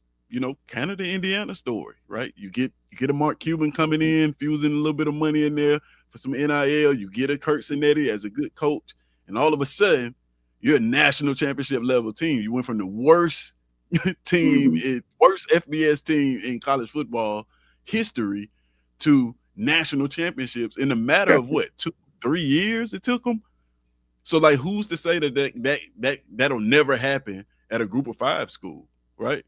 Yeah. There's some proud alumni at some of these schools. So don't be surprised if this happens in the near future. Remember, y'all heard this first. Don't be surprised if you look up, you see one of those Group of 5 teams in a national championship because some alumni has come and they've raised the money and then they've happened upon a great coach, and now all of a sudden they're a well-coached football team, and they get that opportunity on that national stage, and yeah, they just make a path to a national championship. I'm sorry. But Tez, this is why I made the statement yesterday, and some people didn't agree with me, but you just sort of solidified what I said, is that when you bring in, like, I don't call it NIL because the NIL does not apply to everybody. It applies to whomever it applies to. The transfer portal is to me is where people benefit the most from it, but it's still all dependent upon the players who go there. They can put all the money there if they want, but if players don't go and the coaches don't go, then what you've just done is put a lot of money into something, and that still doesn't guarantee to win. But if you get those quality players, because that's why I make the statement that what happens is that you bring in quality players from another team, from another school rather, who has entered the portal. They're seasoned, they're probably disciplined, and this, that, and the third. And then they go somewhere and add to a collective that's already in place. They just needed a few holes filled. When they fill those holes, that team becomes pretty much a bona fide contender. Yeah. That's how it actually works. And so like Hoosier Dave is saying right here, pulling you up. He said first year he knocked on the door. Second year he kicked the mofo in. And that's the truth. Yeah. Why? Because he had the players. Yeah. He had players. Think about this. This just crossed my mind. Think about this. When Deion Sanders left Jackson State, right? And this is not a conversation about Deion Sanders. I don't want to turn into that because I know he's a hot button topic. But when Deion Sanders left Jackson State, it was rumored that it was between two jobs, Colorado and USF. What would have happened if he went to USF? Wow. What would have happened if he took Shador, Travis down there to Tampa to USF? This is a Group of 5 school, right? You would have had that team with no opportunity to win the national championship at all. And I'm not saying that they would have, but I'm just saying, like, all it takes is like the right situation on any of these schools now, because like Piano Man said, you got the transfer portal, right? And then you have when I want to stop using name, image, and like I want to stop using NIL. I'm going to say rev sharing, right? Because those are two totally different things in my opinion. Now teams can pay players directly. You know, we all have NIL. We get paid for our name, image, and likeness, right? That's kind of the business of it. But yeah, like what happens if you get that right situation at one of those schools? And yeah, man, you'd be looking at a group of 5 school that's, you know, got just as much talent as a Power 4 school and ready to go out there and compete. So you as much as like I said, Bishop, you 100% correct. Now I'm not, you 100% correct that it is unfair, right? When you consider the road that these Power 4 teams have to run to get to the national championship versus a group of fives conference. It is unfair, but it also is it would also be unfair to kind of separate them away from this whole thing, especially the way that college football is going, because you know, I got a feeling we're gonna stop eventually. Is, you know, it's not gonna be Power 4, it's gonna be Power 5, Power 6. All it takes is just one of these schools from one of these group of 5 conferences to start making some noise, and then you're gonna get other coaches in there that want to compete. It takes one team, and all of a sudden the conference is a whole lot better. So yeah, I don't know if we want to eliminate them because we'd be losing that element of it. Then maybe I hate to say this, and I know the chick gonna hate I say it, but I'm gonna say it anyway. Then maybe it's time to move on from the 12 in order to accommodate. I think that's kind of the point. I think that's what they're thinking. Because, like I said, and what's up, Twister? Good to see you. And all I'm saying is that salute to you, Tez. All I'm saying is that either way it goes, Tez, Bishop, somebody's still gonna get hurt, no matter what you do. You can listen. You can put 100 teams in it. It's no guarantee, and I think that's how I will put my own stamp on it. You can go to 24 teams, but there's no guarantee that your team gets in. None of this is a guarantee. This is why I'm with Tez. You got to play the game. Auburn would be in. You mean 2014 model? Possibly. Not at 5. Not at 5 and 7. Not at 5 and 7 we would. No, not at 5 and 7.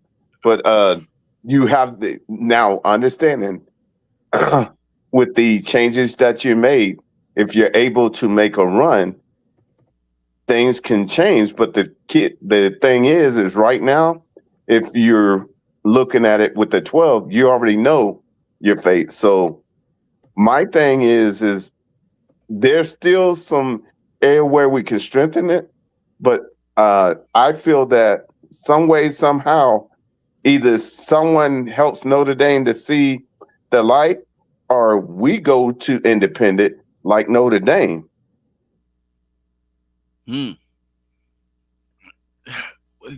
Well, I mean, that's a very, very good point. That's a very good point. I will say this though. Notre Dame has an endowment and is a $1 billion like it is tough to do what they are doing as an independent from a financial standpoint. I got you. Make no mistake about it. I'm being messy. Go ahead. No, all these teams in the SEC benefit greatly from being in this conference and the funding that they get from being in this conference. So that's one, and I know people hate Notre Dame, but like that's why you gotta kind of tip your hat to them. Is like, wow, y'all are able to do this, fund this team, stack this talent, on your own dime, pretty much, negotiate your own contracts and things like, it'd be tough. Yeah. Well, I just remember 22 million when they got into the national title game that they got. Yeah. Yeah. And just think that with all like what you were bringing up about the TV sharing, revenue sharing, this, that, and They the don't third, share. they don't share because they don't have to. So I mean, it's Move over, Notre Dame. We coming. FCC coming to yours. You gonna start sharing. I'll be a messy. Go ahead. The coolest pod said, my question, how would a team know its fate by it being a 12-team playoff? That's a good question. I would probably use the SEC as an example. I'm trying to think about how it shaped out last year.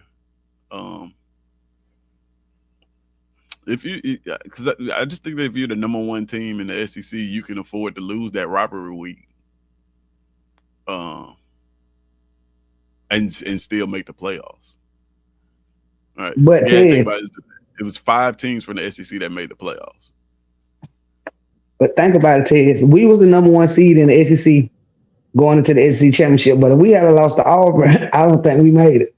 Texas A&M would have went, or Ole Miss. You sure? Yeah. Yeah, everything was riding on that Auburn game. Yeah, well, everything was riding on that Auburn game. But this is what I'm saying. Like Texas A&M and Ole Miss made it anyway. You see what I'm saying? Texas A&M and Ole Miss made it anyway. Georgia made it anyway. The teams that did, y'all would have had the 3 losses, but then it would have been between a 3-loss Alabama team, whatever Vanderbilt did. Who were the teams that were on the fringe? Right? I know we were in Texas and Vanderbilt. Yeah, Texas and Vanderbilt. And you're saying that you don't think that y'all would have made it over Texas or Vanderbilt? Probably Texas, but I mean, when we talking about this committee making decisions now, to make no mistake about it, Alabama is a big brand. Y'all know that. I don't have to tell y'all that. Alabama is a big brand. And when companies, when it's about money and viewership, that's what I was going to say. I want Alabama playing a football game in my college football playoff. Yeah, it becomes politics. That's what I was trying to drive. When they put SMU in there. When they put SMU in over Alabama, they wouldn't think about that then. Sure wasn't. But they thought about it when they made that Oklahoma and Alabama matchup happen in the first round. Yeah, they did. Yeah, they thought about money then. Yeah, they did. They even moved it to Friday. It's supposed to be Saturday. Only game in town. So, I don't. I mean, it's a great question. Like I said, I don't have all the answers to it. But yeah, there is an element where you can mail that last game in and still make it in the playoffs. You may not, be a high seed, but in particularly in the SEC, I know. Like, listen, I know you guys. I know this is a SEC. I know how we feel about the SEC, right? But I gotta say this: what we're talking about applies mostly to the SEC. The SEC is probably the only conference that can actually get away with losing a game late season and still making the playoffs. In the Big Ten, the 3-loss teams didn't even come close to being considered to make the playoffs. In the ACC, they put a champion in there that didn't even play in their conference game. You see what I'm saying? The SEC is the only one that can actually benefit that. And it's benefited because people look at the SEC so esteemed. So they always going to look at our losses interconference as really, really tough matchups. The bias favors us a bit. I know it's hard to admit, but the mystique of our conference helps us out when we lose interconference when it comes to the playoffs. The reality is 5 SEC teams made it out of 12. That's almost half of the field. That's the reality of it. And you have to ask yourself, why is that happening? You start looking at the other conferences, you kind of see why it happened. It's because, you know, you're not gonna get penalized as much for losing a SEC game than you are going to be penalized for losing in the Big Ten, in the ACC, in the Big 12, because the national media or consensus doesn't consider those conferences nearly on the level as they do the SEC. Hey man, salute to y'all, man. God bless. I know I probably came in the butt end of it. My issue is about this whole playoff thing. All right, to me, my opinion alone, correct me if I'm wrong. I got a question for you, Tez. Okay. Why why they trying to now move it now to a 2014 playoffs now? Even though it's kind of like, even though it's a little harder now as a 12 team, why they trying to push it up to 24 team playoffs? And now they're trying to get rid of the conference championships. Why you taking the mystique out of how the football, how college football really is? I thought it was supposed to be best against best, champion versus champion, or how many teams they lost that can get in there. Because right now, if you got 2014 playoffs, how many losses can they have to them to get to the playoffs, minus them winning the championship in the conference? Hmm. Uh, I mean, that's a great question. Money.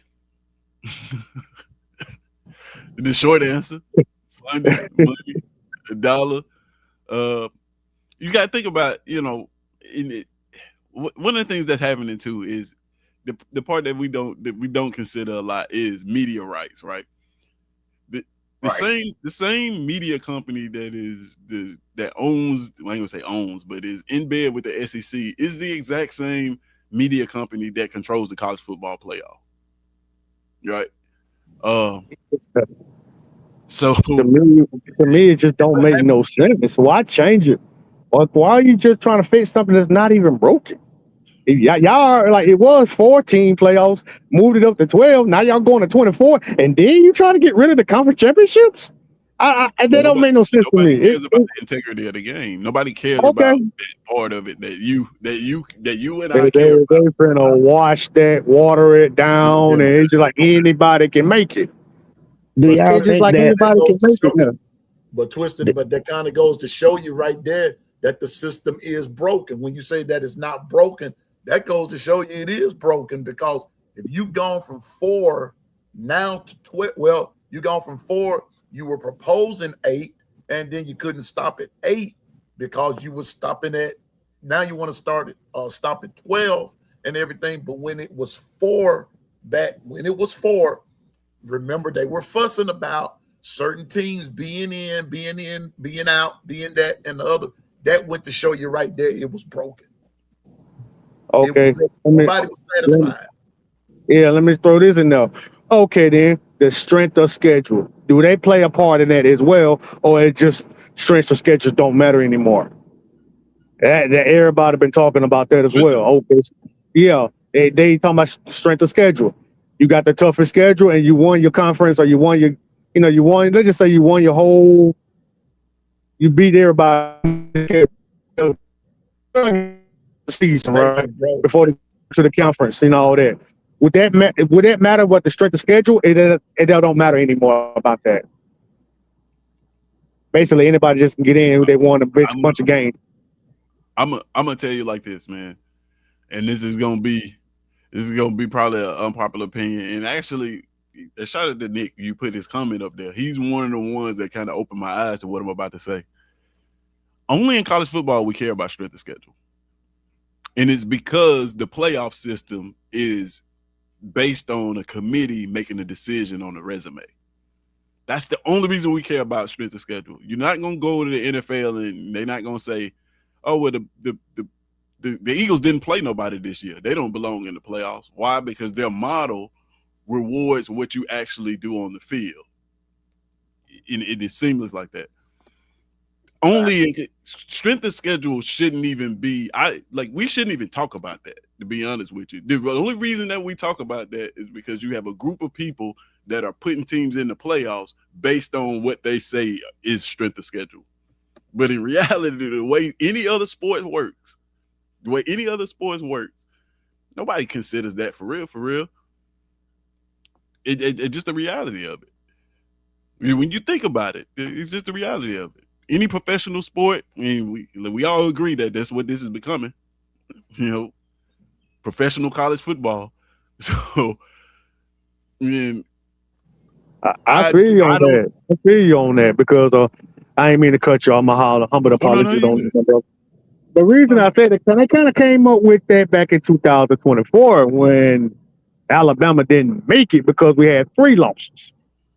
And they talking about this strength of schedule. They talked about that you gotta have a stronger schedule to get in. They did kind of do that, and it made a team. Now, 2025, it basically didn't matter. That's all I'm getting at. It was kind of ass backwards. Just saying.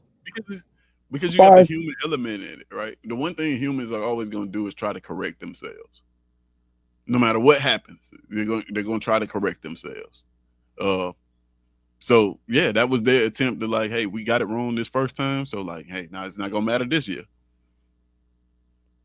It's always happened like that though. You think about the 4 years, when you think about the 14 playoff, when you had a team that was in there for whatever reason, that made it, that nobody disagreed with, the next year, when they had the opportunity to do it again, they went the opposite way. I mean, either way it went, people complained about it. So whenever you had a human element and you get a bunch of complaints, they're going to try to correct themselves. Okay. Before go ahead, my bad.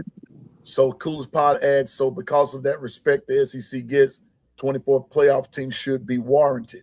Should this not be a question of integrity, but of inclusion instead of exclusion? I'm gonna let Tez and Bishop answer that one. I mean, I get that, but would it be fair though? Because I mean, when you think about the respect that the SEC get, that is reflected in the rankings. So, Liz, you gonna end up with this. It's not gonna be much different from what it is now. So you had 5 teams make it out of 12 spots, right? You increase that to 24. You're gonna have 10 to 12 teams out of the SEC probably gonna be eligible for this thing, which is gonna be far and beyond any other conference still. So, I mean, I don't know if that's a reason to extend it to 24, but I mean, I get it. Let me ask this: so far as the money goes, do you think they feel like if we just get rid of 4 conference championship and add 12 more playoff games, it should balance out? Do you think they're thinking that way? That's exactly what they're thinking. It's weird to me. Like, why are you going to get rid of the conference championship? Because the conference championship, that matters. That matters. That give you a goddamn spot to be in the dang on playoffs. Well, yeah, Duke won it, but look at their winning records and their losing records. What, they were 8-5 or something like that? But they didn't make it because they had enough wins to get in the playoffs. But at the same time, you can't get rid of conference championships and then add more teams in the playoffs. That don't make any sense. Like, well, I put it to you like this: if you add 24, if you go to 2014 model that is proposed, it won't be any point in playing this conference championships. Be absolutely no point in playing the conference. It would render it meaningless. Like there would be no reason to even play them. Because if you got 24, think about what we just said about the SEC, right? You got 24 teams in the playoffs. You get 8 SEC teams make it, right? 8 SEC teams in the top 25. Right. And maybe more than that, but you get 8 SEC teams in the top 25 that know they're going to make the playoffs. Mm-hmm. What is proved by winning the conference? Like, what does your conference championship mean then? Nothing. You getting rid of automatic bids, right? Yeah, right. So you're going straight seed 24 teams. So playing that game would mean absolutely nothing. So if they do this model, there wouldn't be no reason for conference championships. Now, I love conference championships, so I don't think that they should do that. And I, like I said, if y'all listen to the model that I put forth, the irony behind it all is it's 24 teams. Right? It doesn't seem like it, but it's still 20. It's 4 teams from each conference. It's 24 teams, but it's just structured in a way where the conference championship actually is a meaningful game. Right. So, gotcha. It's just one of those things, man, where you got even now under the conference. They're gonna get something. They're gonna get some used to though. I'm old school. I'm sorry. I'm old school, man. I'm a young old school head, man. I'm just scratching my head, man. I'm like, I know it's funny and fun. They trying to, I guess, tweak it, but they gotta make sense to what they're trying to do to make it very, I guess, entertaining. That just me. I'm just. They try to get it to like the NFL-ish type of way, how they get in the playoffs and stuff like that type of deal. They trying to get up there where the National Football League is doing. Is that what they're trying to do? No, they're not trying. They're doing it. I mean, honest to goodness, look what Coach Carl is saying. Conference championships matter to basically to the fans only. You know, right now they do, yeah. Yeah, because you really don't hear the players nor the coaches really saying that much about it. Yeah. I mean, go ahead. Go ahead, Tez. Go ahead. No, I was about to say there was a point in time where the SEC championship was it was a springboard to the national championship. Yeah. Like during the BCS era, once they start playing that SEC championship game, the SEC built that mystique up. It was you win the SEC championship, you're going to the national championship, even in the 14 playoff era. So there was a bit of meaning behind it. But yeah, like Coach Carl saying, in this 12-team model that we have now, it only matters to the fans.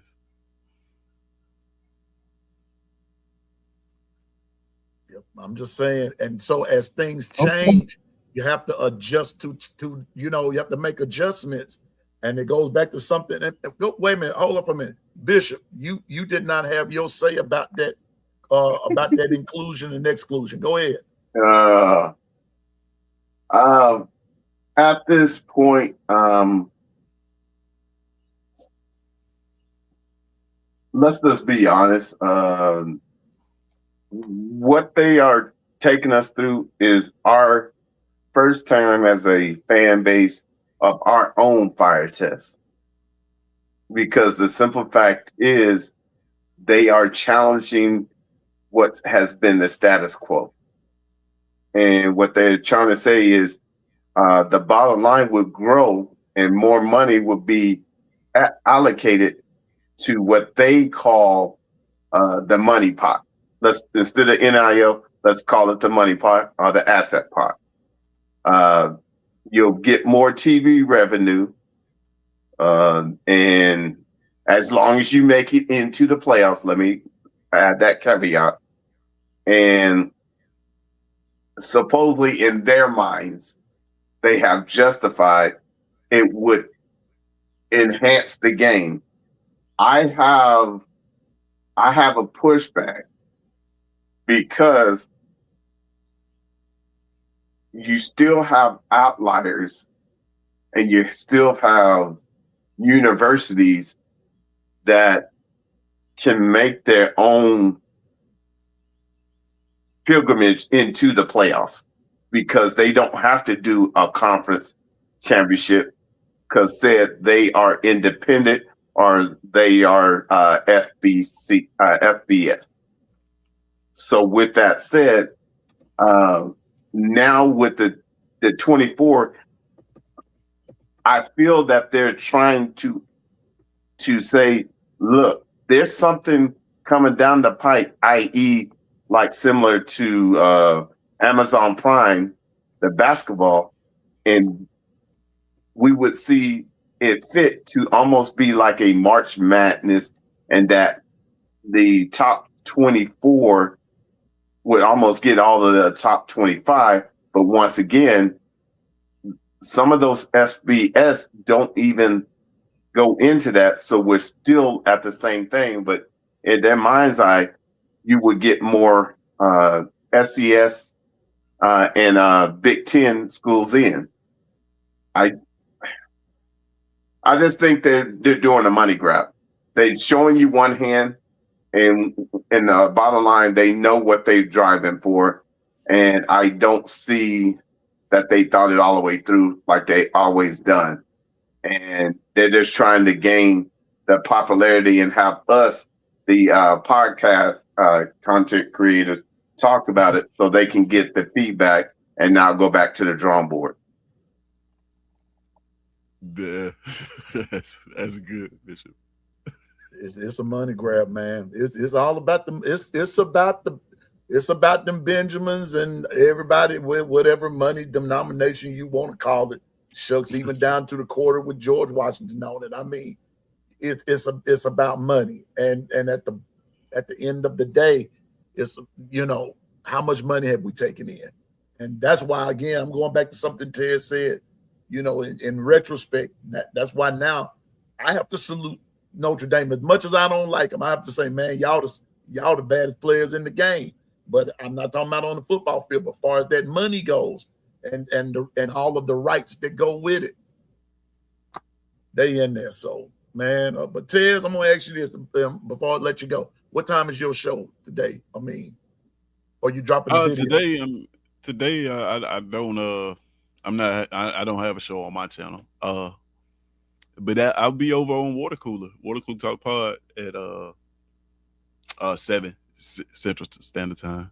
Okay. Over there then. But normally I go on at 6:30 on Tuesdays, 6:30 p.m. Tuesdays Central Standard Time.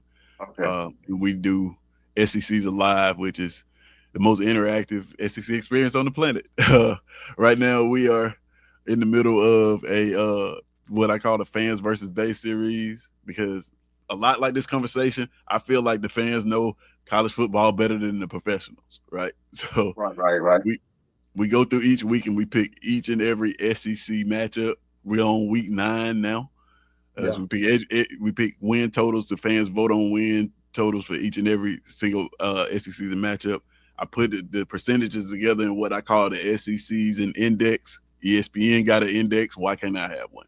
So we got that, and then in the regular season, we're gonna compare what the fans voted for versus what Vegas put together and what ESPN says, and we're gonna have a lot of fun doing that. And then on Thursdays at 10:30 a.m. Central Standard Time, I do a show called Lunch Breaks, where we kind of slow the conversation down and have some nuanced conversation. This is how this whole proposal started, as a Lunch Breaks episode, and so. It's the kind of stuff that we talk about there, man. It's always fun, and we eat lunch while we're doing it. So, I hear you, man. That's the schedule. Well, I'm glad that you were able to come on today, and I told you I read matter of fact, I read it a couple of times last night before I went to sleep, and I just said I'm gonna see if Ted's busy today, because I know you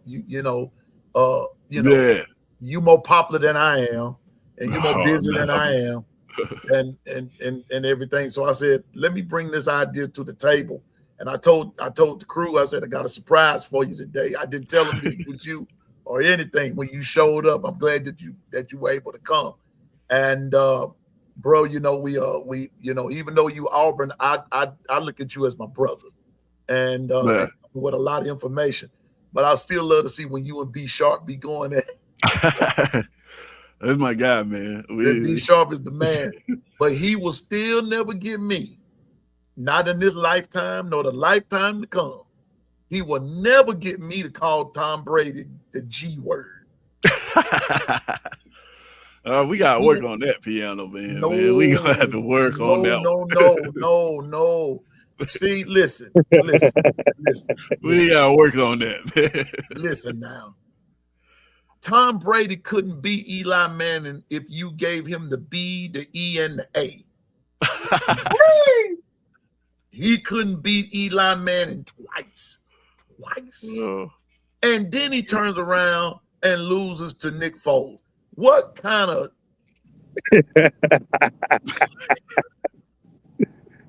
That is true, man. Eli Manning beat this man twice on the Super Bowl, man. That is... Come on, that's asinine. How in the world you gonna label this man the GOAT and he couldn't beat him or couldn't beat the youngest man? Can beat Peyton, but you couldn't beat Eli. Twice. He beat a lot of people. He beat a lot of people, but he didn't Got a beat lot of Eli, jury. and he didn't beat Nick Foles. It happens, man. It happens. And how many did Joe Montana lose to? I'll wait. Oh, yeah, man. And listen, I'm a 49ers fan. Okay. I knew you see it my way. Hey, look at him. Now, you see, I'm representing them Steelers. How many did Terry Bradshaw lose? Yeah. Solid. You digging in the crates. Solid points. Solid points. Let me see. Who else? Oh, I'll tell you something else. How many Jalen Hurts done lost? Whoa. Wow. Wow.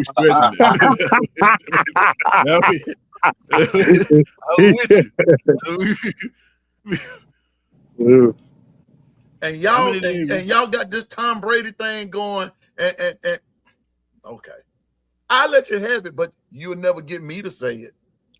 That's just like trying to tell me that it ain't no more neck bone left. Ooh, say it. Don't say it. Cornbread and collard green that they done run out and there's no more. You'll never get me to say that. Hey man, the winner tells the story at the end of the day. And the losing does too. He won a lot, so he got a lot of stories. Man, I ain't mean to come in on this, but the reason they saying Tom Brady to go, he won with how many? The 7 Super Bowls, and he lost how many? He lost about 3? 3 of them. And if you sit down and you sort of think about it, he right there at the halfway point. Yeah, that's what I'm saying. I'm like, I always say Joe Montana. I always been saying Joe Montana. I always say Joe Montana. I can say Tom Brady's a hell of a quarterback, but I won't put him over no dang Joe Montana. I'm sorry. I can't do that, man. Man, Joe Montana's the man, man. Yes, sir. I'm like, I can't do that. You can't be Eli Manning, but y'all been riving with the older brother for 2 decades, and you let the younger one, average Manning, beat you twice when you had the advantage. To be fair, it was Eli did not beat him. Who beat him? The Giants. He gonna say the defense did it. He gonna say the defense. They had a pretty decent running game both of those years. And it's not like Eli went out there and threw for 400 yards, 5 touchdowns. It was a group effort. Eli was the quarterback. Eli beat that rascal twice. I guarantee you, if you go there and say you get to riding in on that GOAT character and that Dick's commercial and everything, and I bet you if Eli Manning had showed up, that big old GOAT would have turned into a little mannequin. So, man, hey, really, Ted, welcome to the family. That's really, Ted. See, let me tell you something, Ted. See, Bishop and LaToya have accused me of something in my cup. They say something in the cup. Besides water. And they say, and LaToya even went so far and said it's a little Everclear.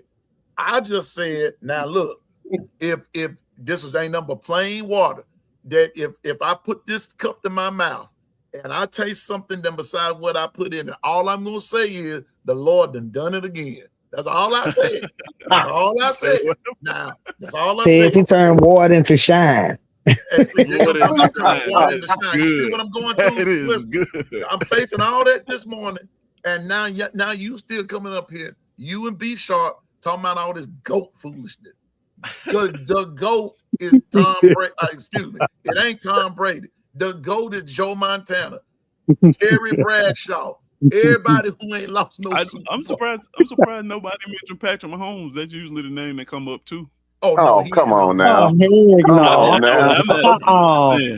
I'm just saying, his name usually comes up in the GOAT conversation. Oh, okay. Okay. No. He can come up, but he can only look. Well, Yes. I'm gonna tell you what. The only thing he's gonna be doing about the main part of this year is looking from the bench. That's all he's gonna be doing. That knee ain't gonna. They bring Patrick Mahomes back this early, and brother, they gonna be in for a rude awakening. I'm telling you now. Patrick better get over there and sit down and have a Coke and a smile. Now, that's what he better do. Get over there and enjoy the sunshine. Anyway, that's funny, man. Yeah, I'm just telling. But Tez, man, it's great to have you, and I'm thankful for you coming. And I see some others in the chat over here. Who's a Dave? I saw Cool Pod. All them, man. Look, I thank y'all for coming. Bama Hater, as always, always making my life a living hell. Hey, sound like a Discord type of thing. Shout out to Stephen Hicks, man. He gonna always end it with boo Auburn. If he ever make a comment about Tez and he don't boo Auburn at the end, something wrong. Please go check on Steve. Go check on Steve. All right, Piano Man, let's have some fun. Name a school and describe them by a restaurant and explain it. Describe them by a restaurant. Teriyaki University, Miami. I'm at work, you guys, man. I enjoyed you, man. Tess, it's been an honor, man. Piano Man. Salute to you, Bishop. Latoya, y'all be easy, man. For sure. God bless y'all, man. And Ted's been an honor, man. Even though you're an Auburn fan, I don't like Auburn, but you're a good dude for me, man. You're a good guy, bro. Keep up the good work. Be careful out there, Twist. Likewise, y'all be safe. Roll Tide, you guys. And salute to you, Tess and Bishop. Y'all have a good one. God bless you, fellas. We'll talk later on, bro. We got you. Got you. Appreciate it. Yes. Okay. Teriyaki University. Okay. Bishop, I'm gonna let you handle this one. I got to think about it. I got one in mind, but I want to play. I would want y'all to guess who it is if I said the restaurant. Fudan University, LSU. Oh gosh. Tez. Oh wow. I don't know if this is a safe place, but I'd like to make some sarcastic jokes. Go ahead. We spit gumbo pie over here. Handle your biz. I mean, think of one. White Castle. Ah! Oh, yeah. Whoa! Wait a minute. What you trying to say? It's a crystal knockoff. Nah. White Castle and crystal sort of go together. Ole Miss. Oh, no doubt. No doubt. See what you done started. I'm sorry, man. I'm sorry, man. I want you for this. Okay. Oh, man. Okay. Here's mine. He said a restaurant, right? Captain D's. Michigan. That's funny. All right, man. I couldn't help myself. Oh man, that's hilarious. Oh man. Oh man. See, Bama Hater, I told you I was gonna get Bama Hater. At least I didn't say Miami. Michigan, Captain D's. That's funny, man. You know what? Yeah, you know what? See, now, Ted, you got to admit, this is something that would be right up B Sharp alley. I'm telling you, B Sharp. B Sharp would be took this right. Him and Kangaroo Black. They took this on down the street. Yeah, that'd be funny. My restaurant, Captain D's, and Michigan. That's all I got to say. And y'all take that however you want to. Oh, that's funny, man. That is hilarious. Double A. Wait a minute. double leg. They gave me the. He done gave me the eyeballs, man. Well, folks got to learn how to stop doing the Captain D's thing. That's all I'm saying. You know. I'm just saying. Okay, last one. Piano Man, I'm going to be driving through the area where you live because I'm going to Texas to visit some friends. What is a good barbecue place you can recommend? A barbecue place. Oh, wow. A barbecue place. Most of the barbecue places I know, Anthony, are the folks that kind of have their own business at the crib.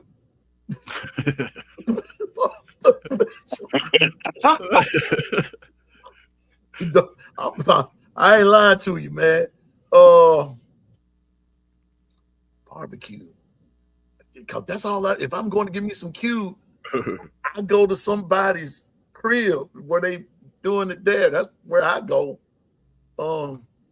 Anthony, when you be driving through there, Anthony, check back with me Monday. Well, no. Yeah, check back with me Monday, but I'm having a special show Sunday, so I might have an answer for you then, Anthony. If you check back in, I'm having a special show Sunday night at 6 o'clock. I'm doing something for the first time of the magnitude that I'm having. I'm bringing on Tez and Bishop and Lady Latoya. I'm bringing on my first recruit, somebody that I'm following. Matter of fact, I'm the Lord willing, I'm going and film their spring game tonight.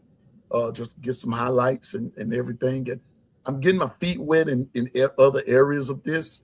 And so I'm bringing on that guest Sunday night.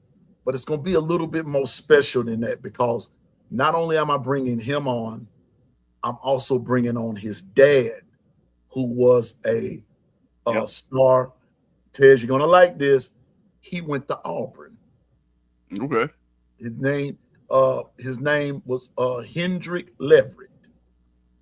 Okay. He went to Auburn. Yeah. And come on through.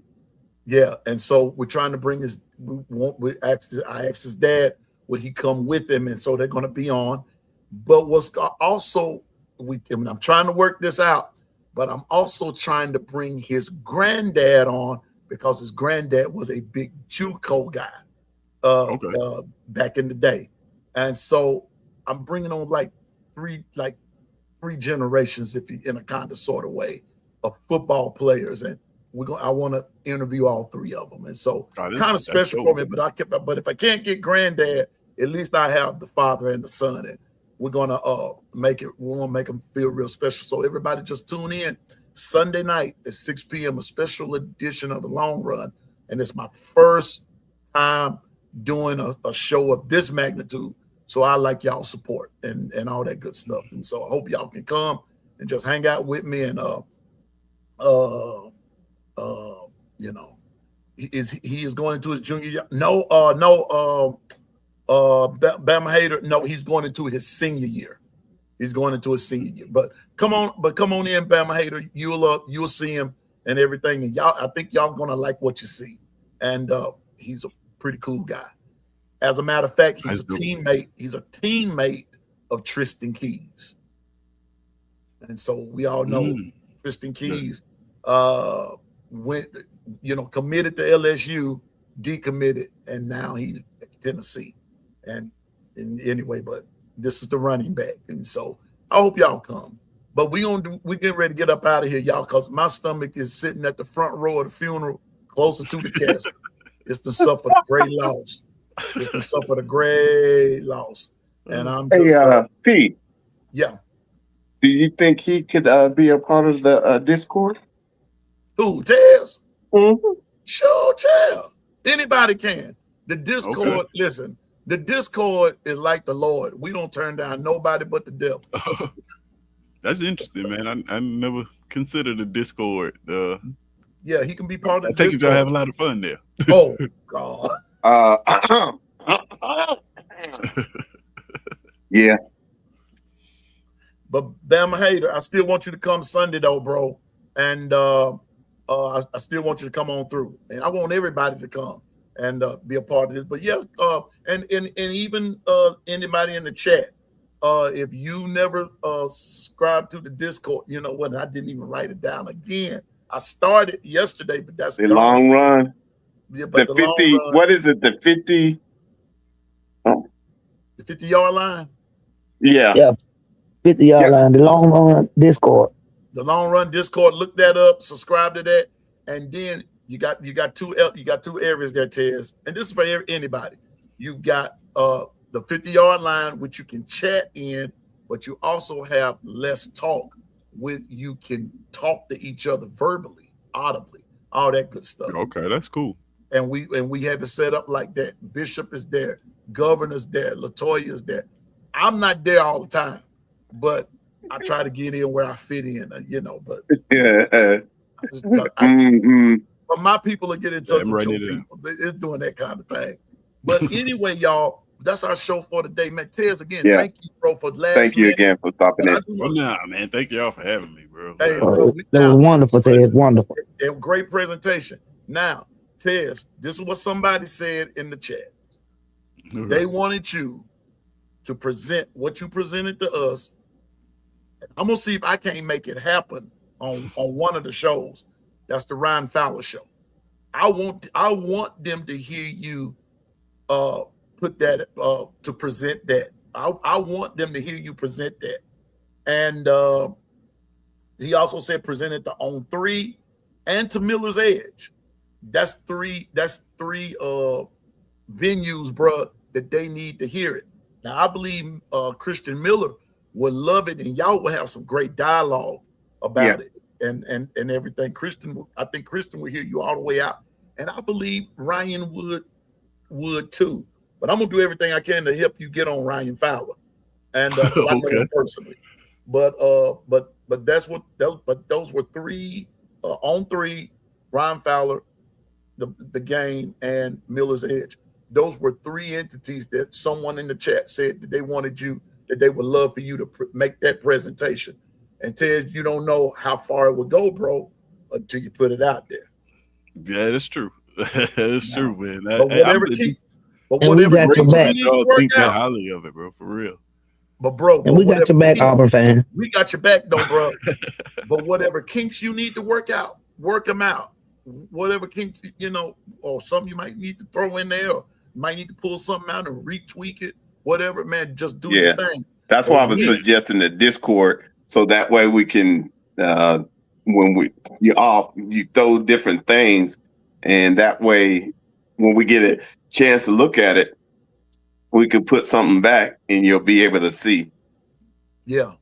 So that's one of the reasons like I enjoy these conversations, man. Like I said, before I even started, like I told y'all, like I want y'all to poke holes in it. Like let me know what's wrong with it, because that's the only way it's gonna get better. So I'm not, I'm still, it's fluid. But see, that's the difference between you and the committee. You want to get poke holes. They just trying to throw something out and just expect us to receive it. That's the difference. And Ted, when you said poke holes, man, and when Bishop said what he just said, all the committee wants it to do is to be ironclad, and then they don't want nobody to challenge it. There you go. They don't want nobody to challenge it. You want it to be challenged and everything. And because there were a couple of times I heard you say, he said, that's a good question. I hadn't considered that. See, and so they can add more to it or take something out or this, that, and the third. So, bro, that's why I brought you on, not trying to outrun anybody, but I thought it was just something important enough to say, hey, everybody needs to hear this. Everybody needs to hear it. To me, everybody. You need to be on everybody podcast, because if they care about, I'm going to say this and we're going to get out of here. If they care about the state of college football, they will want to hear this. Facts. That's fair. That's fair. I'm just grateful that people read it or heard me out and thought like, hey, it's a solid idea, man. So it is a solid idea. And like I was saying, is that At least you have some actual work acknowledgement, and we have a greater understanding of yours versus what they put out. They literally counted on the content creators and the social media to drive it, and that way they gather their analytics from that, and then they'll go back to their drawing board. Yeah, because this ain't nothing. Because Ted, this ain't because I heard you say last night. You put a lot of thought into it, and it took you a while to even when you put the pen to the paper, it took you a while to construct all of this. Because Lady Latoya Bishop, I just sent the hard copy to y'all. Yeah, for what I he got sent you. us last night. That listen, his I'm gonna call it for the lack of a better word. His prologue was something serious. That intro was fabulous. I mean, the intro was in there, and that part about Kirby Smart. y'all just have to read the article, and that's all I'm gonna say. Read the proposal, and then you'll see. And once you read, if you read, start at the beginning, you will understand where the meat of his proposal comes from. Is all right there given at the beginning. I read it. I read it. See, I'm an analytical guy, Ted, and I scrutinize stuff. And matter of fact, let me tell you how much I read it. Bruh, I even took your tone. I took your tone, your prose, everything of it. I scrutinized. Don't just think I'm just some dumb guy up here. No, I didn't think that at all, man. No, bruh. I read critically. Very critical. I'm critical in my reading. I said, this is brilliant. Hey, I live in the forest fire, baby. Yes, so sir. Anytime you bring that and you're willing to say poke holes, you already got my vote, because you realize nothing is concrete. Everything is always flowing, and there's something you can always make an amendment or adjustment to be better. So it was sure, great. Man. It was great, Tez. It was great. And so we're gonna be having you on again. And I appreciate it. I'll be here, man. Yeah. Oh yeah, man. I'm available. I'll come through. Just I got you, man. I got you. Now, but like I said, y'all can miss me with that goat foolishness. I ain't we gonna have to do an episode about that one, man. We got to break that one down. I'm gonna be like the 3 Hebrew boys. You just got to throw me in the fiery furnace. I ain't going. That's funny, man. Because last night they were splitting hairs like a mug. Then I throw my little bread up on the water. All of a sudden, pow! I was getting hit from every which direction. Like, hey, how we said we giving our opinion? No. Coach Carl's like, no, you ain't thinking about it like this. Like, man. Well, Coach, I love these conversations though. Shout out to Coach Carl and man, we it get intense sometimes, but we just be having great conversations, man. Oh, we come absolutely. out of it learning something all the time, so it's always a plus, man. But wait a minute, sure. Bishop. You think that's bad? In our group chat? Oh my goodness! Just because now I'm gonna put B Sharp out there. Just because I picked Aiden Hutchinson over. Oh yeah, that's what I'm talking. Madame Kinsu. Just because I picked Hutchinson over Sue. Oh man, he said, "Man, don't have me to come through this phone." I said, I'll be standing right here waiting on you." No, because see what I did. I had Myles Garrett, and I had who was my other one? I had your player, and then I had McCoy and Sue, and then they like, no. How you gonna let this other person out? Say, man, say our opinion. Now, which part was I'm supposed to include your thought into my opinion? Hey, it turned into survival of the fittest that time. Yeah, it did. Yeah, it did, because you had to back up your stuff. And listen, and that's why I sent a peace offering, because I wasn't gonna get off into that. I just sent B Sharp a peace offering and went on about my business. He wasn't gonna get me no more. But I chose Hutchinson because that dude can play the game. He's a game changer. Sue, on the other hand, he was a game changer too. But if you're talking about all time, you man, in the list that you had, how can you go wrong? That was the thing. It was a great list. Specifically, great list.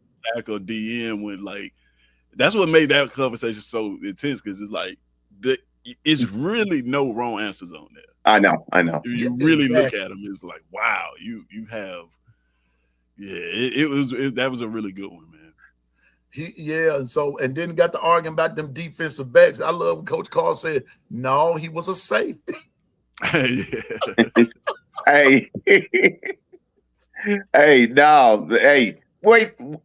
Tez, remember I came up with, I had Lawrence Taylor and my linebackers. I had Lawrence Taylor. I had Layman. I had Mosley, and I had someone else. And all of a sudden, I'm getting blasted.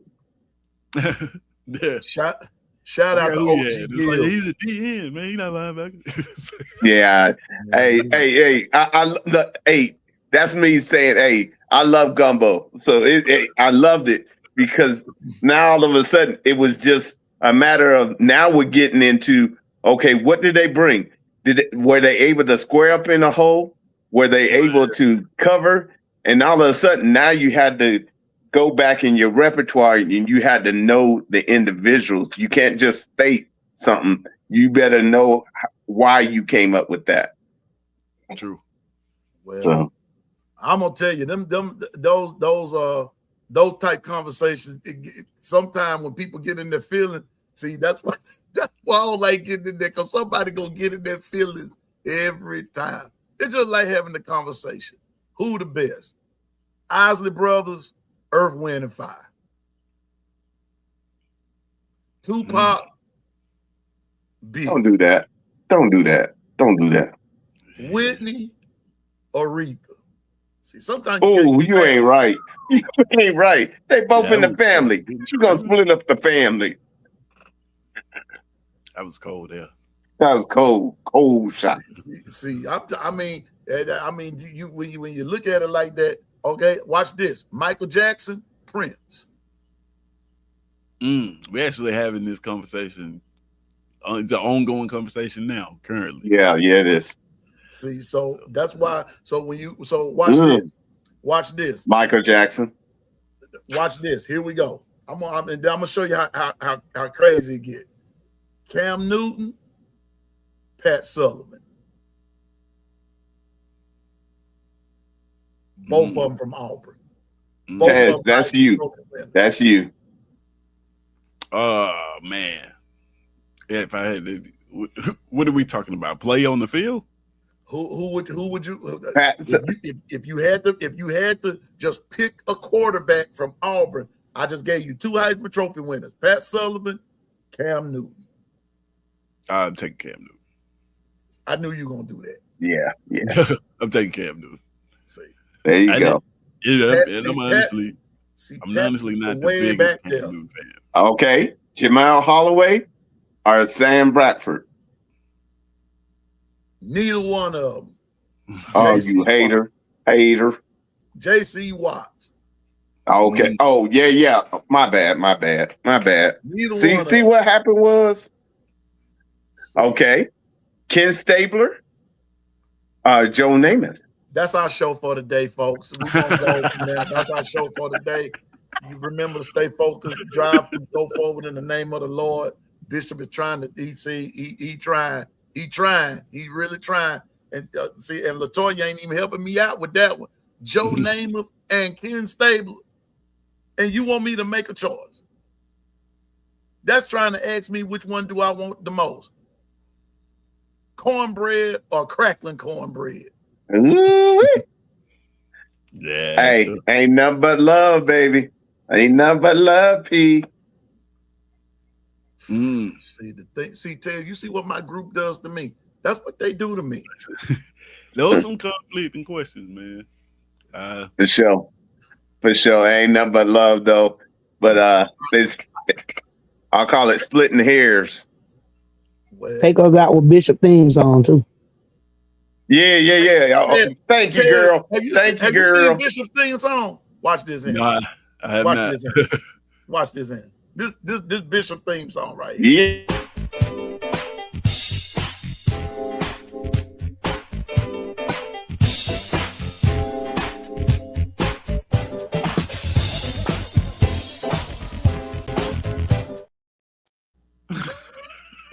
Now, Ted, if you didn't know it was Friday, you know it's Friday now. It's Friday now. That's funny, man. Welcome to the family, baby boy. Yes, sir. That's hilarious, man. And when you wait a minute, and I would show you Lady Latoya's, but see, the problem with Lady Latoya's, she's got 3 of them. She actually has 3 of them. She got 3 themes. She has 3. But here's the let me see something. Here's the shortest one, which is actually my favorite.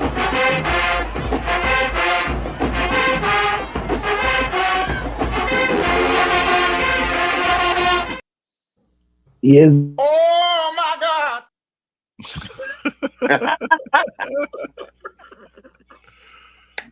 That's funny. Man, we finna bring this to an end, folks. But hey, Tez, again, thank you for coming. Yeah. I appreciate y'all, man. Bishop, It's been a blast. Lady Latoya, Coach Carl, Twister. Hey, shout out to OG Gill up in the chat. What's up, OG? OG Gill came in the chat. Again. But I am not gonna put in what he said. Oh, I already know. I already know. You know how OG Gill feel about Auburn. I'm not gonna put that up there, but it's good to see. You already saw it. It's good to see. Spell planes wrong, Gil. There's no E in planes. You know what, that dude is crazy, man. OG Gill. It's good to see you back, though. Good to see you, man. Now the No Mercy crew is in full effect for real. OG Gill and Stephen Hicks in the same. Oh God, we are in trouble now. But it's good to see OG Gill back. It's good to have all of you. It was good to see Hoosier Dave up in here. It was good to the coolest part. Good to see you. It's good to see everybody. And listen, I forgot how many I'm away from 500. I hope I got them. But if I don't, please tell somebody to register. Subscribe to my channel, register. I got registration on the brain. But subscribe to the channel and let's get that 500 so we can be on our way to 1,000. Let's do that. And again, we want to thank everybody. Carla Hinton, we're still 7 away. Okay, thank you. Still 7 away. Carla said I love Prince. I'm gonna settle this one. The best musician is Prince. The best entertainer, or the best entertainer is Mike. Michael. To me, you can't. Okay. You can't compare. All right. Nailed it. They're two. Look at Lady Latoya. Nailed it. The king and the prince. And I ain't saying nothing else because Prince. Now my favorite song by Mike is "I Want to Be Where You Are," and my favorite song by Prince is "Sexy Dancer." That's all I got to say about that. Who would you take into 40?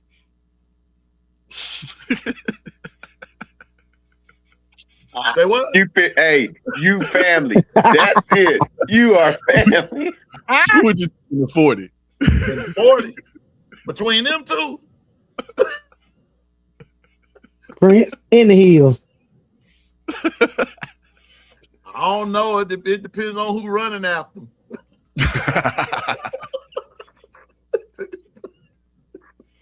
What you want to happen? That's a great answer, man. It depends on who's running after them. Now, I'm telling you, it depends. Don't go chasing waterfall. I'm just gonna. That's all I'm gonna say. Depends on who's running after. Because ain't neither one of them gonna get out there and run no 40. Oh, that's hilarious. It take Prince a year to take his shoes off. Oh man. That dude dead. And Mike, it'd take Mike 2 years to take his off. So it'll be a matter of who can take their shoes off the quickest. Yeah. Well, and before we get out of here, shout out to our dude, William Bryant. Man, good to see you. Good to see you, brother. For you. We got you. And for those of you that have emailed William, we thank you and everything. We thank you for that. And if you have not, continue, give that shout out. Nothing but love, man. And we're praying love you, with William. Still praying for you, bro.